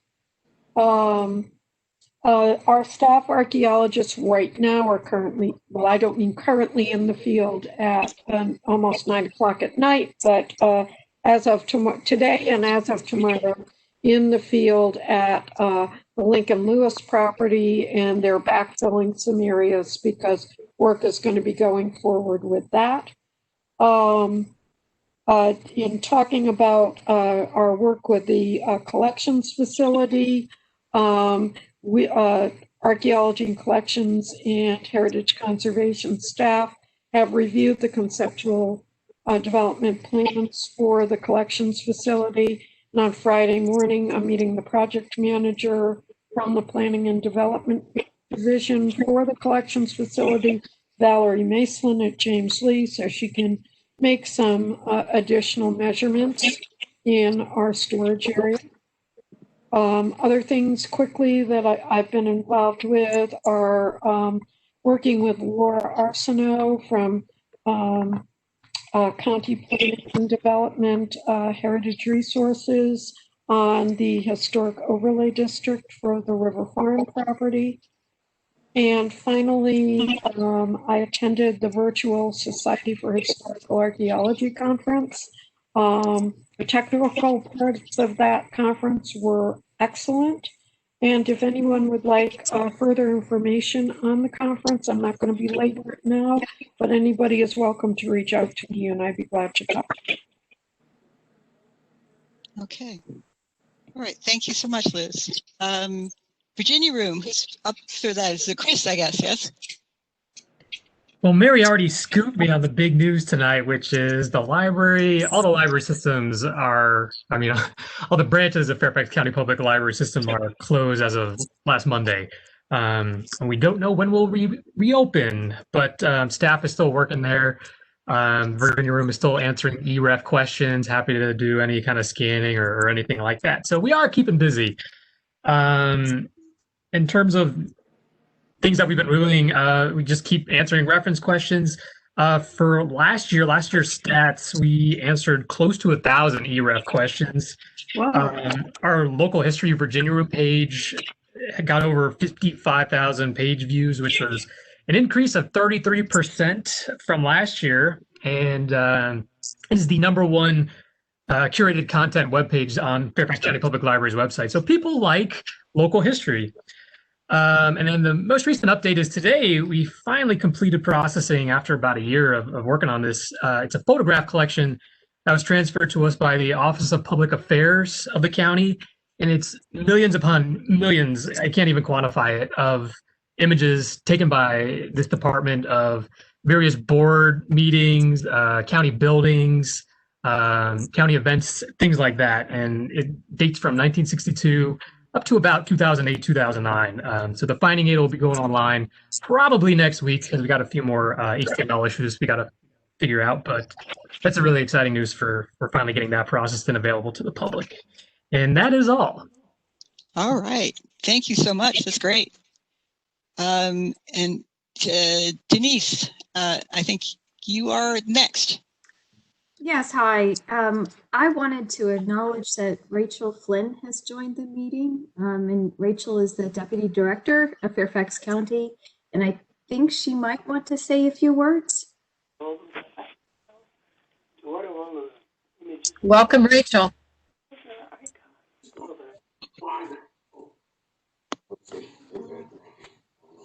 Rachel?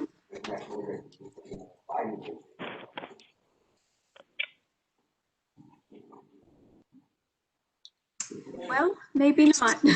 Maybe she may be having technical difficulties. Yeah. Okay, so I'm going to go ahead and give my update, and maybe we will circle back to Rachel at the end. That sounds good. Go ahead, Denise. That sounds good. Yes, sorry. I'm trying to find my update now. All right. So staff report. Thanks so much. As was mentioned, the Confederate Names Inventory report was given to the Land Use Committee, the Board of Supervisors Land Use Committee on December 8th. Staff accompanied Commissioner Naif and Chairwoman Stuntz to present the report to the committee. It was well received, and many of the supervisors thanked the commission for their hard work on this project. Staff will be returning to the Land Use Policy Committee on February 2nd to provide more details on the different processes for renaming the various assets if the board so chooses. And I've been lead on this project. Washington's River Farm, Wellington, the proposed HOD update. Staff is currently working on drafting the report for the proposed HOD. There will be a community meeting on Monday, February 22nd at 6:30 to discuss the findings and process. The Planning Commission public hearing is scheduled for March 17th, and the Board of Supervisors public hearing is scheduled for April 13th. And Laura Arsenault and Nicole Brannon are leading this project. The Holland Hills Potential Historic Overlay District, a community-wide meeting is scheduled for Monday, January 25th, starting at 6:30. Staff will discuss their findings, including the potential HOD boundary, contributing and non-contributing properties, the comprehensive plan draft text, and the zoning ordinance amendment draft text. along with the design guidelines. And Laura Arsenault is DPD's lead on this project. Homes Run Acres potential HOD. Staff is continuing to meet with the work group. The next meeting is scheduled for Wednesday, January 27th at 6:30. The work group is continuing to evaluate contributing and non-contributing structures and discussing what may be important to go into the design guidelines. EHT Traceries has been selected as the contractor to create the design guidelines, and they'll be joining the January meeting for introductions. And Nicole Brannon is the lead on this project. And as a reminder, if you're interested in attending any of these meetings, web pages have been set up for each of these HOD projects, which have more detailed information about the process and links to the respective work group meetings. So I think if you just simply Google like Homes Run Acres HOD, you'll come up with that web page. And of course, if you are having trouble, you can always get in touch with me and I can direct you to it. DPD has a staffing announcement as well. Nicole Brannon has been promoted to become the new Architectural Review Board Administrator, replacing Laura Arsenault, who has moved into management. Nicole has many years of experience in cultural resource management, working in both archaeology and historic preservation, and I look forward to continuing to work closely with Nicole in her new role. The Reston Architectural Survey was presented at a community meeting last Tuesday by Mary Ruffin-Hambury of Hambury Consultants. As a refresher, the survey was a result of a grant that DPD obtained through VDHR's cost share program. The survey included Reston's 2 golf courses, 10 districts, which were primarily comprised of the early clusters, and approximately 9 individual resources not associated with districts. The draft of the survey is still on the webpage for review. However, public comment has closed at this time. The survey results will be used as a planning tool by DPD and will be presented to the Reston Master Plan Task Force sometime in the near future. And I've been leading this project for DPD. The Gum Springs Survey, preliminary information form and cultural resource management document.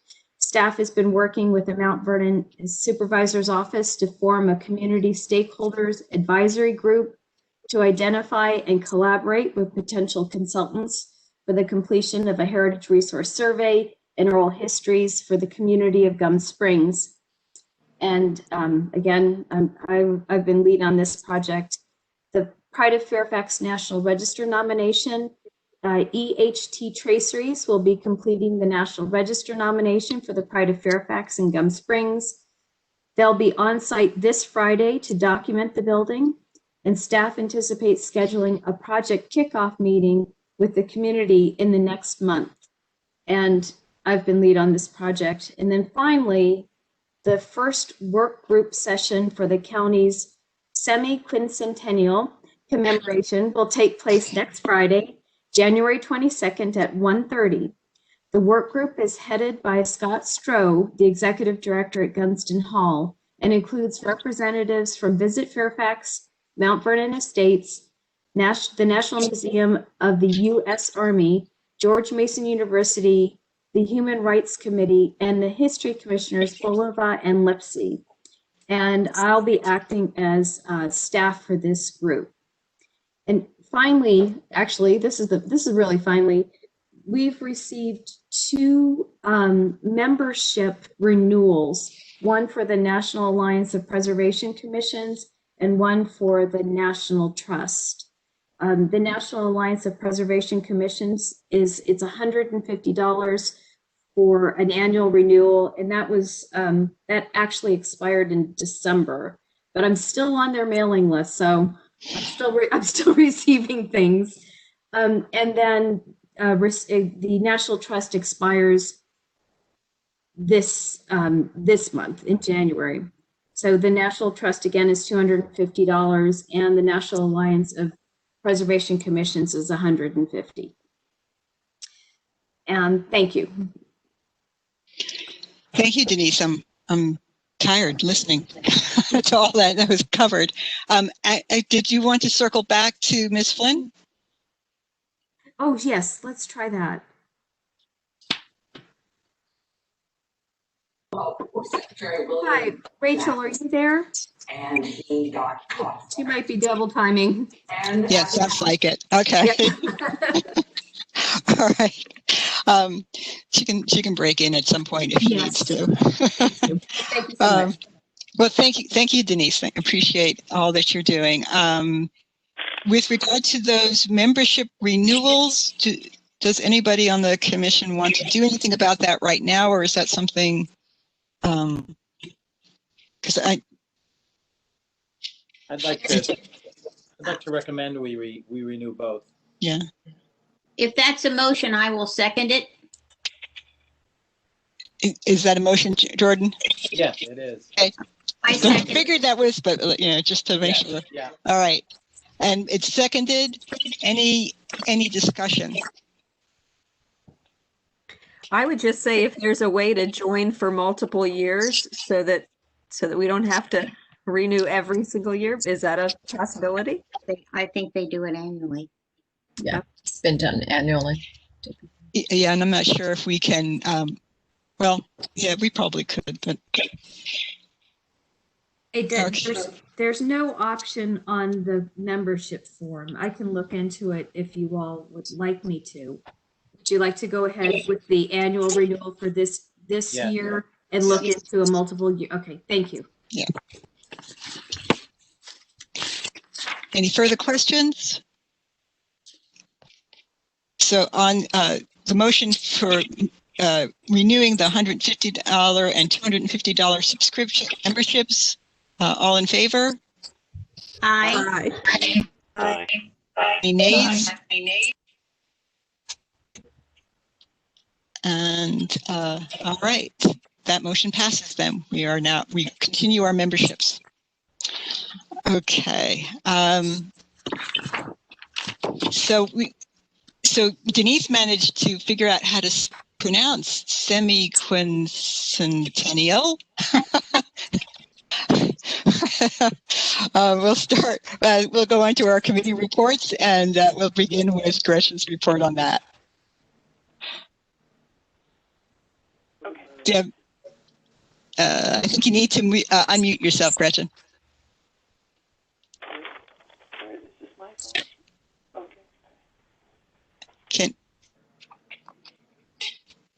Gretchen, I still can't hear you.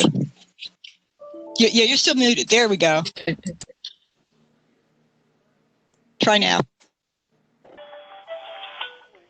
Yeah. So try going to the audio video tab. Or use the space bar. Try the space bar.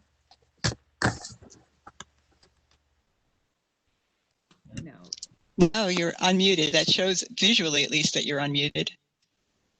But your microphone may not be functioning or may not be turned on. Gretchen, I'm going to let you work on that. Just shout out the next time you can shout. And I'm going to continue on with the reports. If you want to, you can log out and log back in. But we're just going to, Elise is not present as far as I am aware. And that is what Denise is telling me as well. So we will skip the inventory report, the budget report, and the annual report. Markers, Mary. Okay, I think I'm on, right? Yes. I am in, first of all, I'm 99% back on my computer, but I cannot try anything. It just drives me crazy. So I'm still here on the phone. I will be ordering the James C. marker. The agreement has come through. The money has been transferred. So that will be putting through shortly. And marker committee, we are scheduled for next Wednesday at January 20th at 7 p.m. That is also Inauguration Day. If anyone has any problems with that, would you speak up now? I know Barbara can't be there. Is there anyone else that has problems that we meet that day, or do we need to reschedule? Wednesday, this is Ann Barnes. Wednesdays are not good days for me. Because Wednesday is not a good day for you?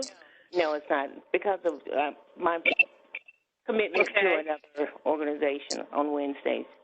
Okay.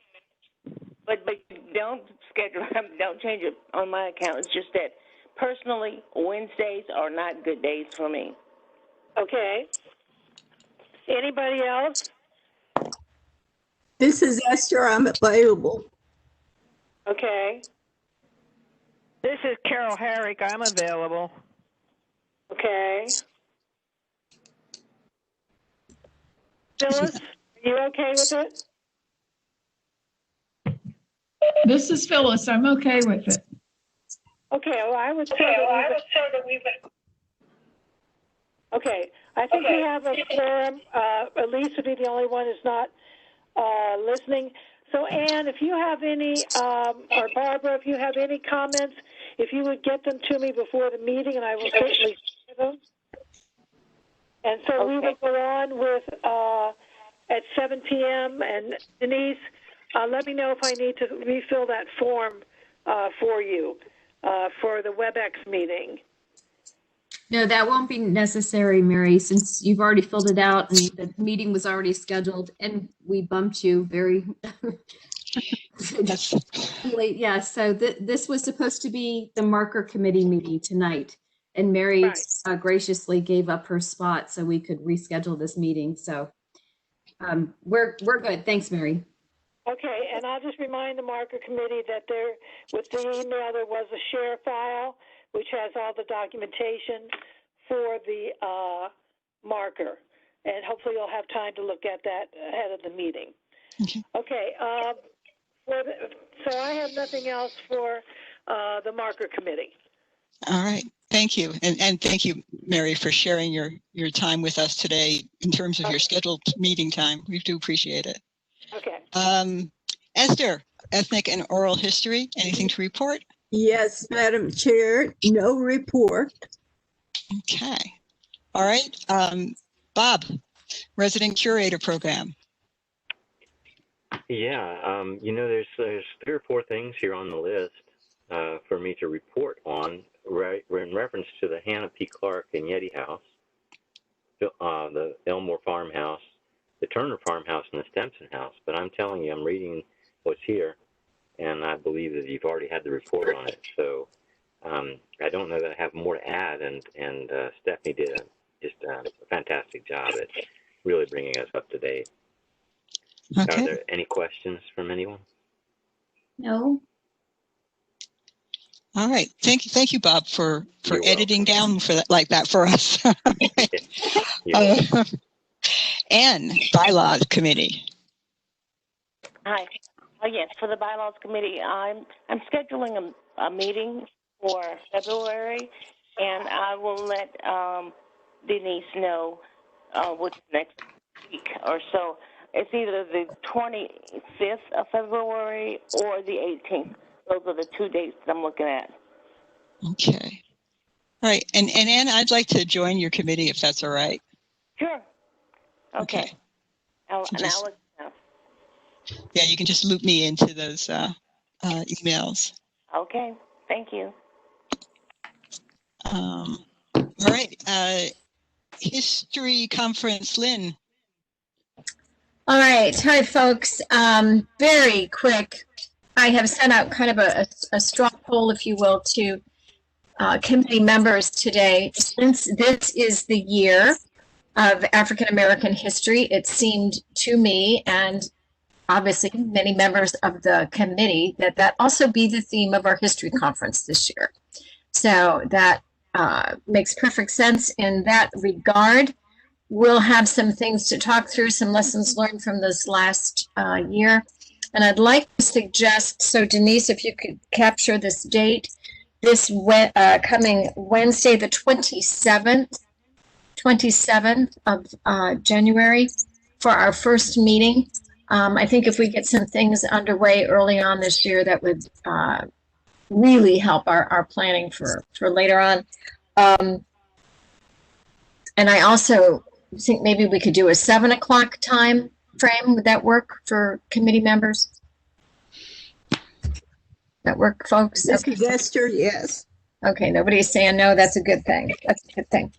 And while we're talking about History Conference, I am aware, and I need to ask your cooperation in this.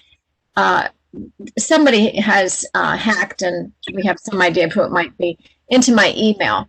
And I am continuing to learn that there are some of the folks on the History Conference Committee and also presenters from the conference last year that are getting repeated, unsolicited, and unwritten by me emails from last autumn.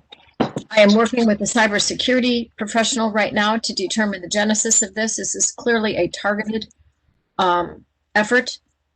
And so if you get something like that, I know Mary just did in the last few days, please forward it to me. Please forward it to me. Don't delete it. Just forward it to me. Don't open it. We are trying to trace the actual email addresses from which these are coming from. And it's been kind of problematic for me at my end. So if you all would be helpful in that regard, that would be great. So in the moment, really nothing else about the History Conference. I really have nothing else on awards, but there was a historic event that happened on the 31st of December. Into the world came a little tiny baby boy named Philippe Yves Frederic Saunier.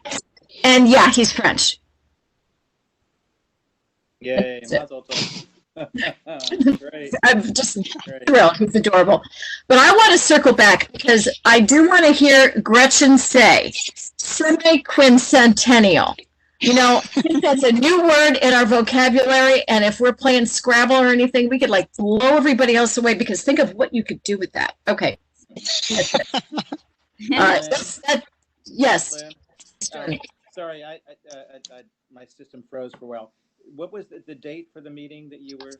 27th of January. But I would, if the committee would agree, 7:30 would be better for me.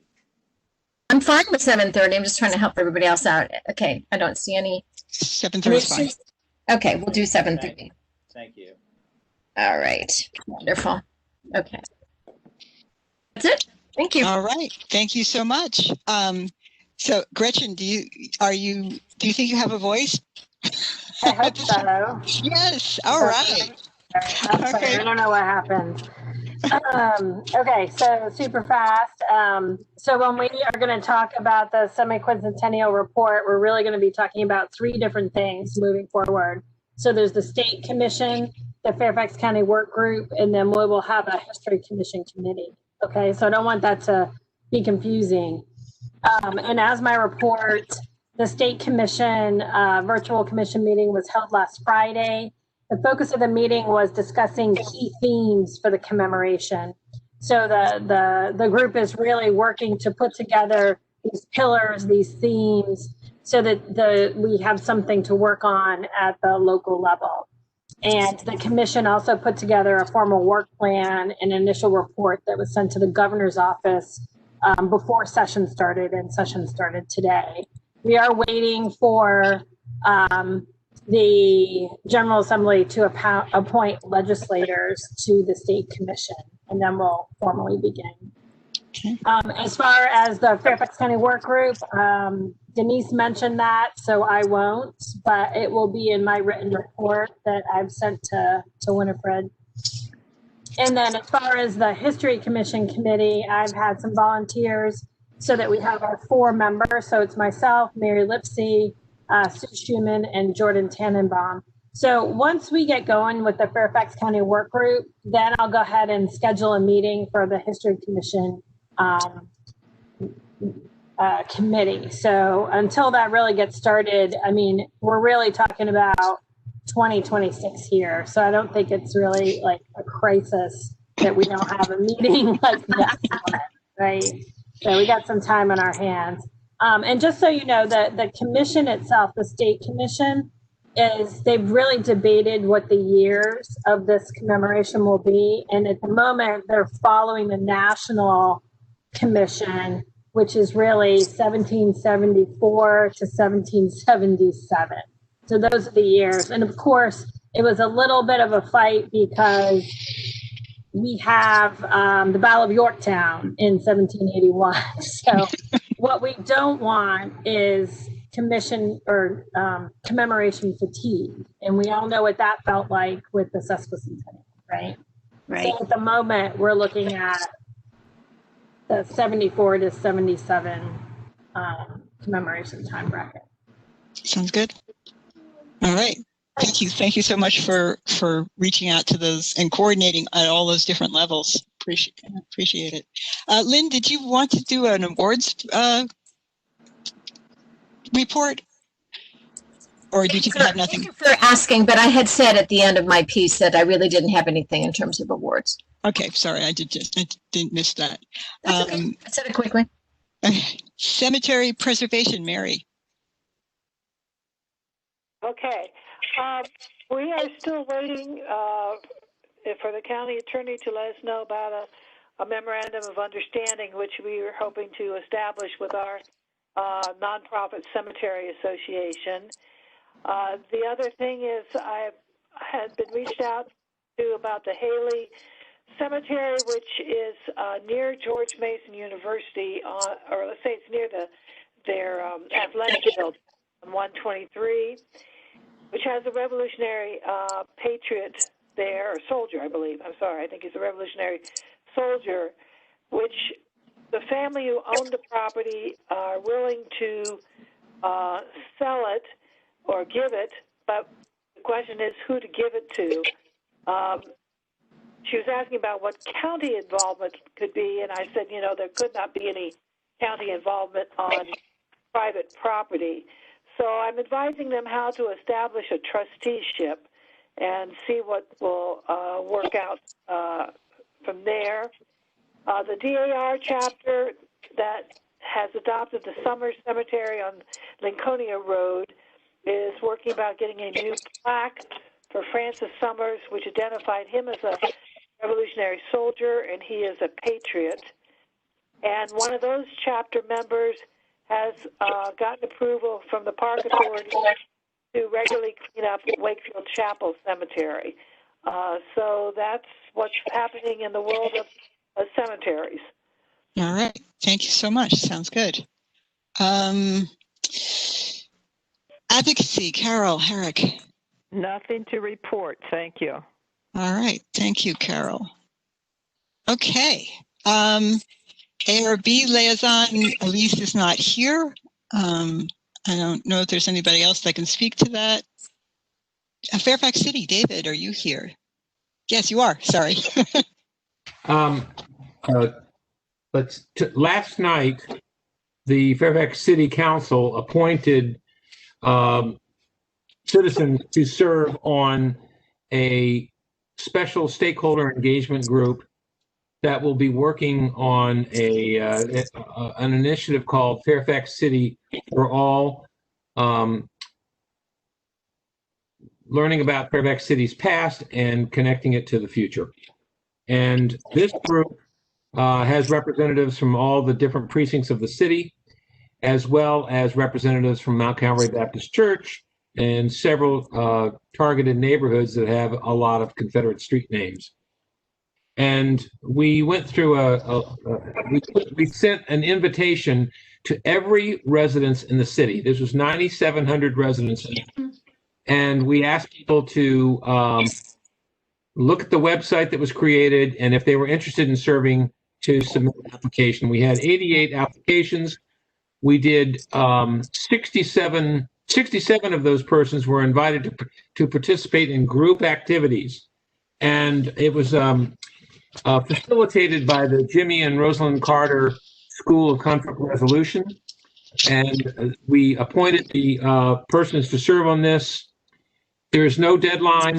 There will be a charter. There will be a series of community engagement meetings to address some of the historical issues in the city that have not been addressed in this particular light. And we're hoping that the outcome of this will be that there'll be a far greater appreciation for our history, and that this group will consider and bring to the city council sometime later in calendar year 21 proposals for making street name changes as well as neighborhood name changes. One of the key thoroughfares is in fact the Lee Highway and Lee Jackson Highway. There are little slivers, little tiny portions that are in the city limits.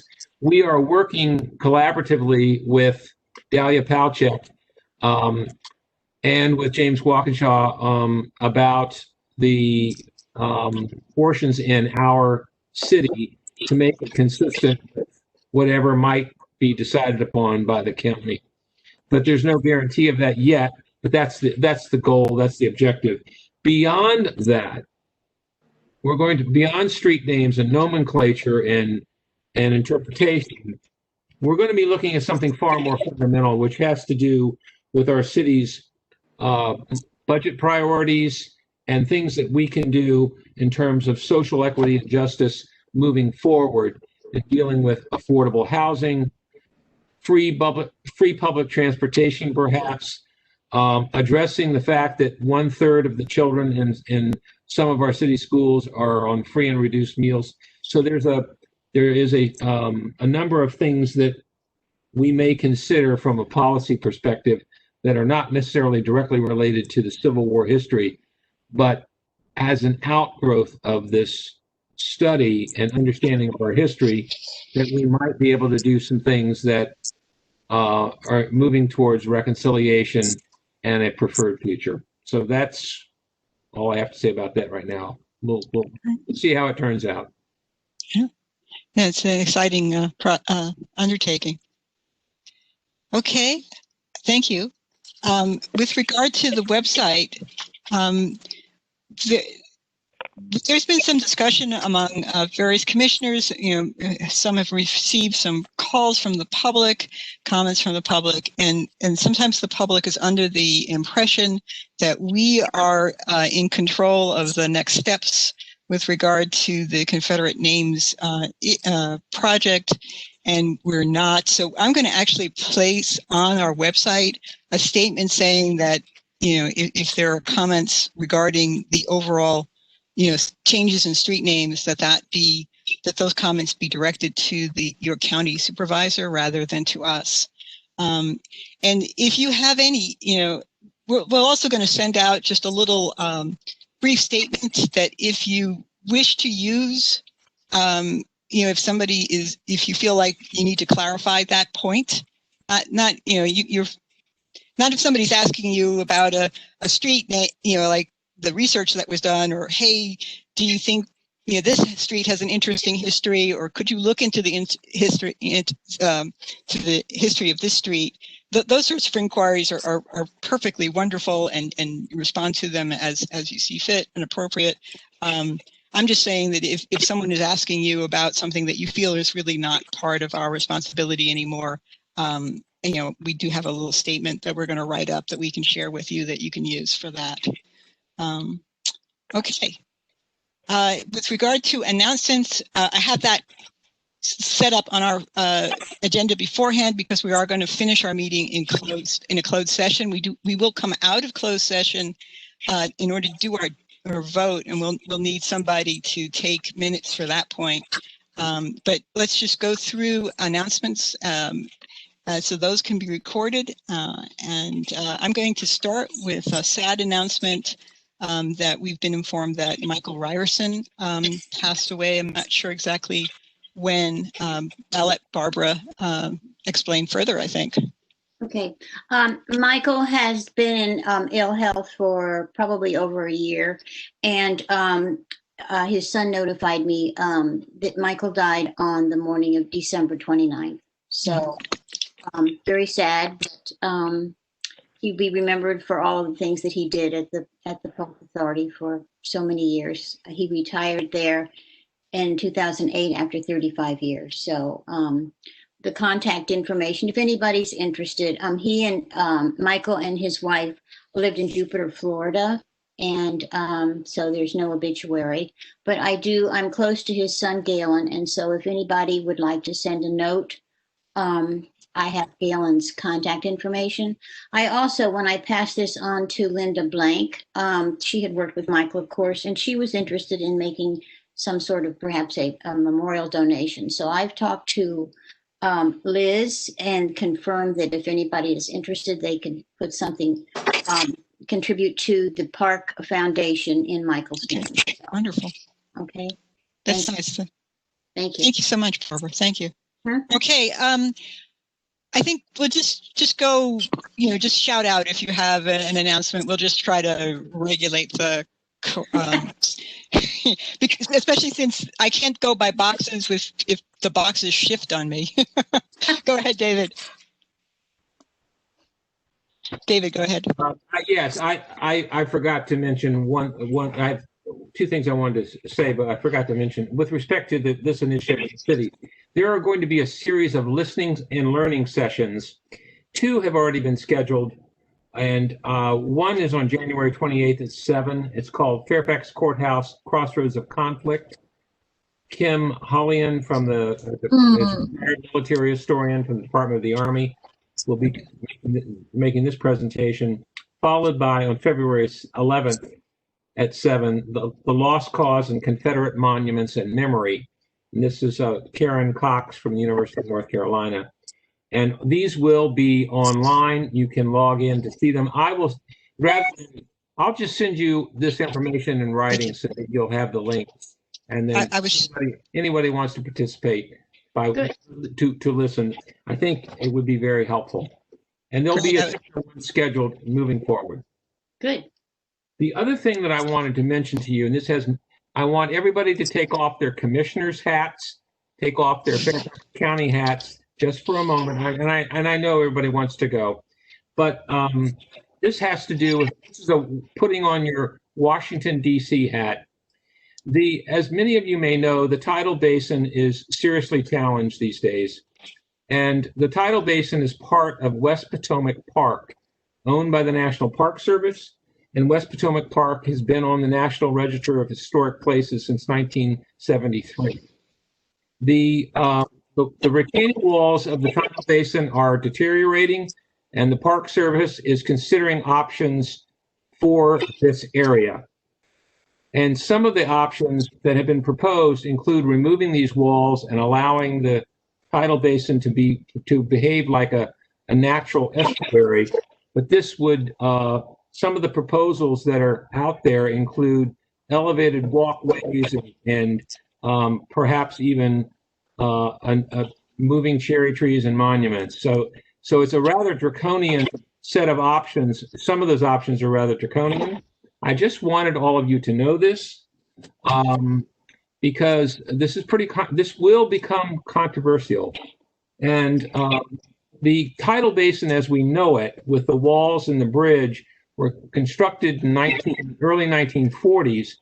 And interestingly, the construction firm that designed and built this was owned by 2 individuals, one who's African-American engineer and a white engineer, and the workforce, the company, was almost evenly split with African-American and white workers, which was really almost unheard of at that point in history in 1940.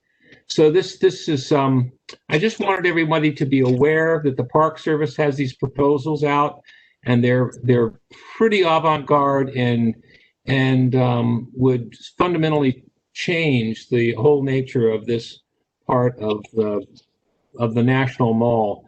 And I have serious concerns about that. But anyway, let's put it, because all of you are interested in history, I thought I would share it with you if you were not aware of it. That's all. Okay, thank you. Anybody else have an announcement? Lynn? couple of things. I just want to segue from what Barbara Naif has said. Many of you, I'm sure, have been out to Sully Plantation and enjoyed all the good work that's been done out there. That was Michael Ryerson's flagship entree kind of into his tenure in Fairfax County. He was just an amazing person. We honored him. In fact, Barbara presented to him a Lifetime Achievement Award at one of our conferences. He was very helpful to me when I became the chair back in 2004. And he also was very helpful in bringing and suggesting Barbara Naif join us as a commissioner. So just a really great guy. And Barbara, anything I can do I think I would like to write Galen a little note. It would be nice to have that information. The other thing, though, I do want to say, this is a segue back to last month's minutes. I did express sadness over our loss of Paige Shelp. And I don't really have an idea for what to do in her honor. So I'm just going to leave this open. Could you guys in the next day or so, sometimes short time frames are a good idea, shoot me an email what you think you'd like to do in her honor. Carol Herrick, you would be a really good person to maybe come up with some good ideas for this. I have no idea, Lynn. You hit me cold. I have no idea. Okay. Okay. All right. Well, let's kind of let that simmer. Maybe we'll just do a donation in her name, something. But I do think we need to honor our commissioners that we have lost along the way. And also, many of you probably don't know, Carol is recovering from a pretty serious fall. And Carol, I am delighted and so respectful that you stayed the course with us this evening. Get well. We look forward to hearing you again next month. Well, I want you to know I'm lying here in bed with my arm in a sling and my leg resting and listening to all of you talk. So thank you. We wish you all that you get well soon, Carol. It's going to be a siege, but I'm here, so thank you. Okay. Did you have anything to announce beyond recovery? No, I'm embarrassed. Oh no. Please, it's it's that time of year. Anyone else with an announcement? This is Esther. It was good to hear Carol's voice, even though she's in a sling or whatever. Carol, we do love you, and we look forward to seeing you. I do want to say that I'm celebrating with my sorority sisters in that Delta Sigma Theta Sorority Incorporated was established in 1913, and this is our Founders Day today of 108 years continuous operation. Our headquarters is downtown.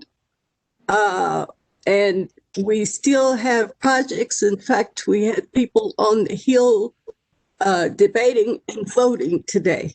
We have several people in Congress. So we're very proud to exist and be able to volunteer to help people in our communities with scholarship, with food donations, whatever is needed. Thank you. All right. Thank you. And y'all are suffragists. Yes, we were in jail with everybody else. Yeah, it's quite a storied past. Cheryl? Yes. Just a quick note to let the commissioners know. I've been appointed to the board of the Army Historical Foundation. They are the group that is responsible for the new National Museum of the United States Army at Fort Belvoir. And also, I, along with my Chief Development Officer colleagues at the Smithsonian, the White House Association, Mount Vernon, etc., are all getting together to raise money for the damage that was done to the artifacts, paintings during the takeover of the Capitol. There's a huge amount of money that's needed, and we've all decided to work together to try to make that happen. So. Good. Yeah. Maybe that's something we could do collectively and do it in Paige's name. I don't know, whatever seems to work. Congratulations. Yeah. That's a nice idea, Lynn. Anybody else? This is Chris. I got one thing to say. Okay. It was a sad day in more recent Vienna history, and I already virtually cried that the Amphora restaurant closed yesterday. Since it's been there for 44 years, but not only wasn't important to Vienna's history, but is the only Girafale, which is a manufacturing company in New York that made diners.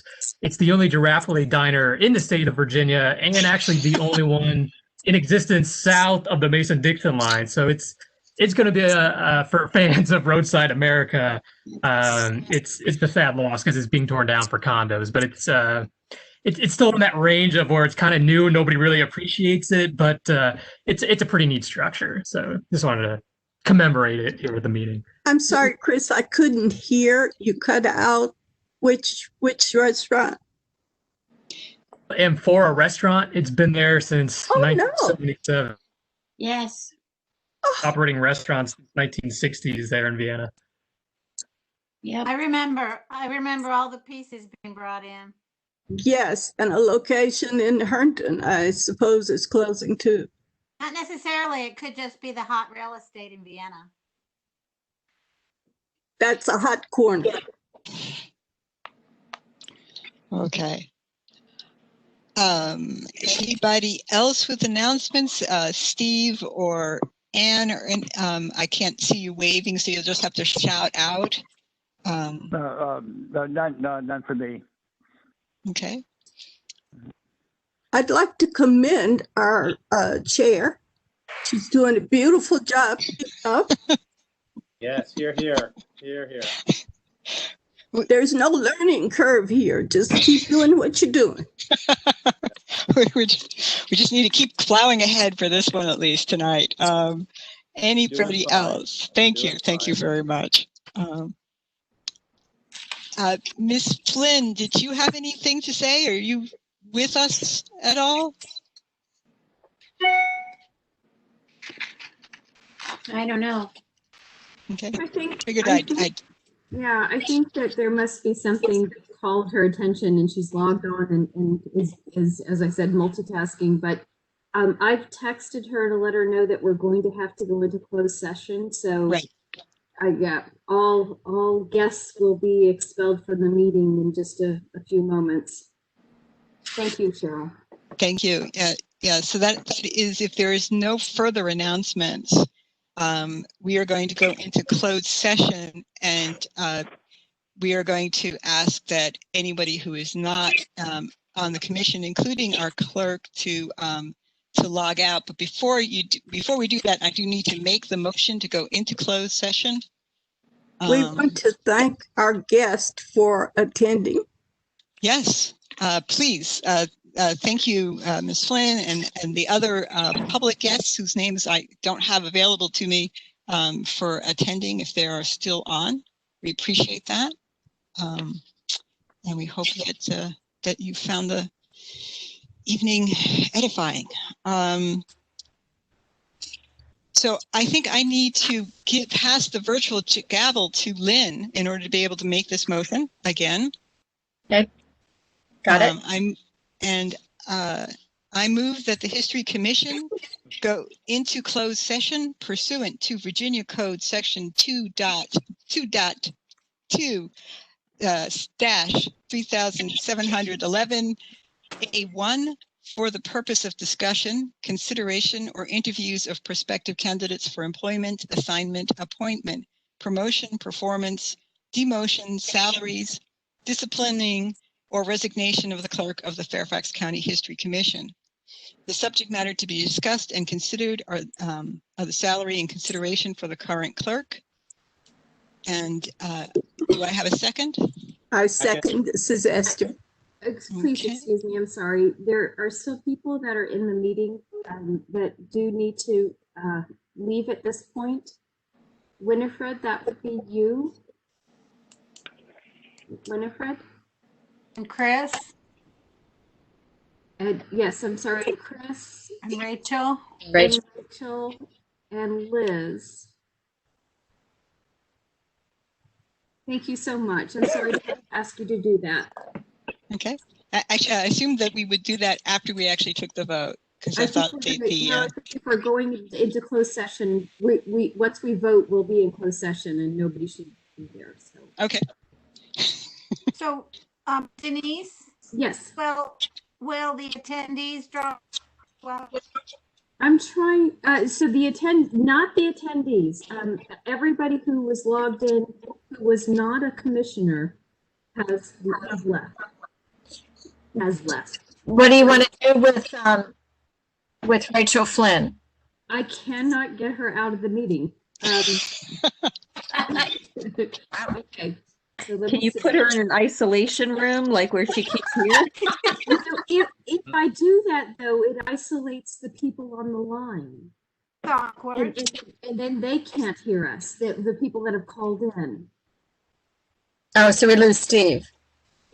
Well, there's and Carol and Mary. Oh, and Mary, yeah. Mary Carol. and Carol. Barnes and Carol and yeah. So. And but Denise is the host. Don't you have the power to eject her from the meeting? I am looking for that. Every other program works like that. I know. You would think. People on the telephone. I can see. You would think that would be an option. Eject is such a powerful word. Yeah. Says it all. Because she's the one who ejects the deputy county attorney from her meeting. That's what I'm thinking. I really love the idea that this is what we're discussing. Well, is this meeting recorded? The special session? The special session will not be recorded. Okay. So it's now, still going on now. Yeah. Well, she is the deputy county executive. I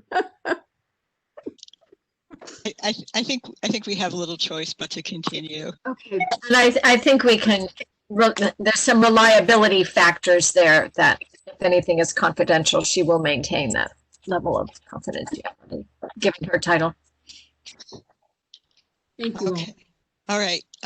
So let's call that vote. All in favor to go into closed session? Aye. Any nays or abstentions?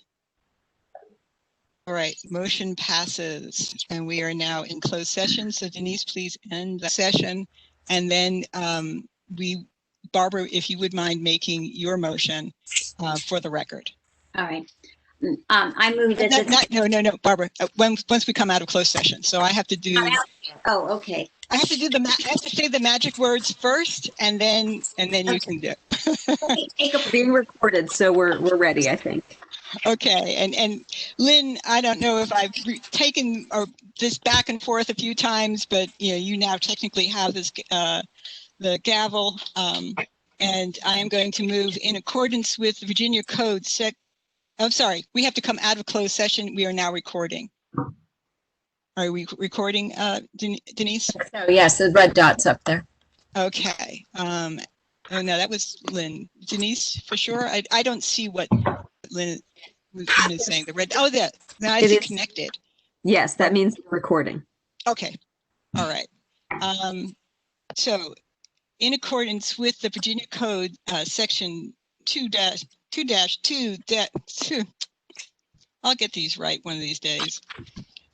Section 2.2-3712, I move that the History Commission members certify that to the best of each member's knowledge, only public business matters lawfully exempted from the open meeting requirements under the Virginia Freedom of Information Act, such public business matters as were identified in the motion by which the closed session was convened, were heard, discussed, or considered in the closed session. Having decided upon the salary considerations for the current clerk, membership will now vote on the acceptance of matters discussed and considered in the closed session. And now, Barbara, I will hand that over to you. I move that the commission approve the executive committee presentation. I'm sorry, excuse me. We need a second for the motion to come out. Oh, I'm sorry. Yes, we need a second and a vote. Thank you, Denise. Gretchen raised her hand. Yeah. Okay, Gretchen, are you seconding? A second. Okay, Gretchen is seconding Esther. And so we'll call a vote. All those in favor, say aye. Aye. Aye. Any nays or abstentions? Hearing none, that motion passes. We are now out of closed session formally. And so now we have, Barbara, if you'd like to place your motion on the floor. All right. I move that the commission accept the executive committee recommendation to increase the clerk's salary from $515 per meeting to $565, to include FICA, and also to include county COLA whenever it is included, and to begin this on this January 13th meeting. I'll second it. Could you, can you, sorry, you said to include FICA? Yes. Are you Yes. suggesting, sorry, are you, this is just like different from what was discussed. The motion was to increase from 515 to 560. 565, yes. That's right. Right. That's $50 more. But not pay FICA. Well, we don't have a device on FICA. That wasn't an issue that we, that was not an issue that was on the floor that was discussed during close. Oh, yes. Yeah. To continue to pay, or I can just continue to pay. It's not something new. It's something we do, but we also do it each month. Oh, I see what you're saying. Okay. In other words, it's beyond the 565 is the FICA. Okay. Yes. All right. Then we are going to add COLA. When the county provides COLA, we will include that into the salary.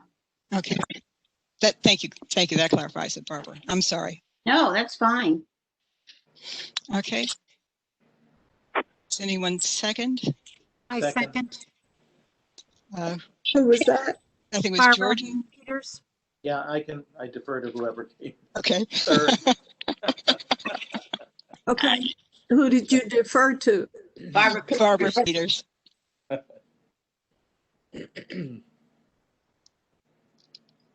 All right. And all those since we've already discussed, so all those in favor? Aye. Aye. Aye. Okay. And any nays or oppositions? Hearing none, motion passes. All right. I think we survived. It's not quite 10:30 yet. Right. So what do I do with my notes?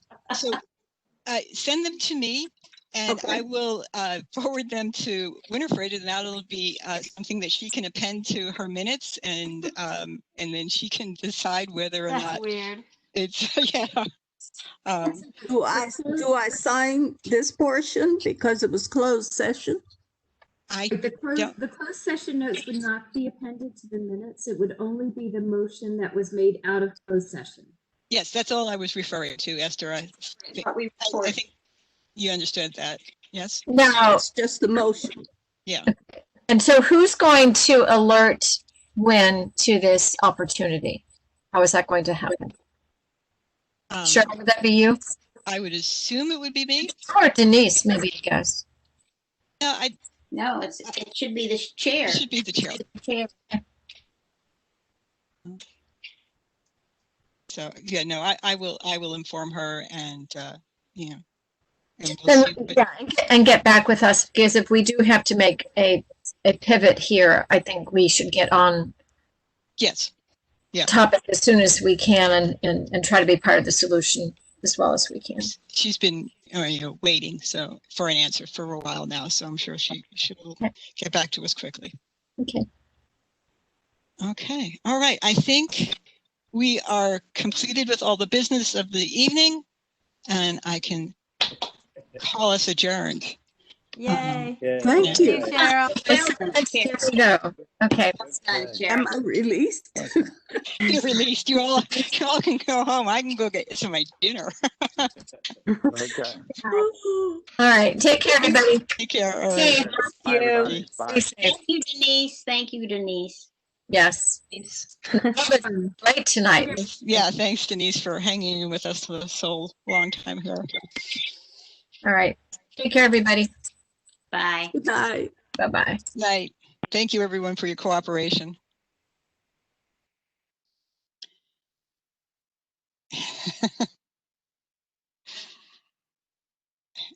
I just figured I'd hang on to